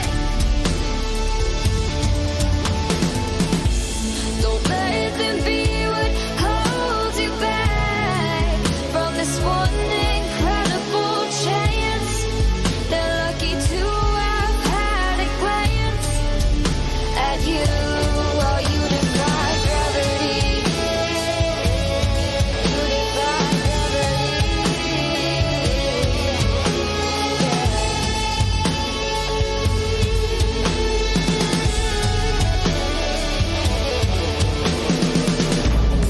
They say we aren't strong enough. We don't have what it takes. I say yeah, they're wrong enough, and we'll show them someday. They might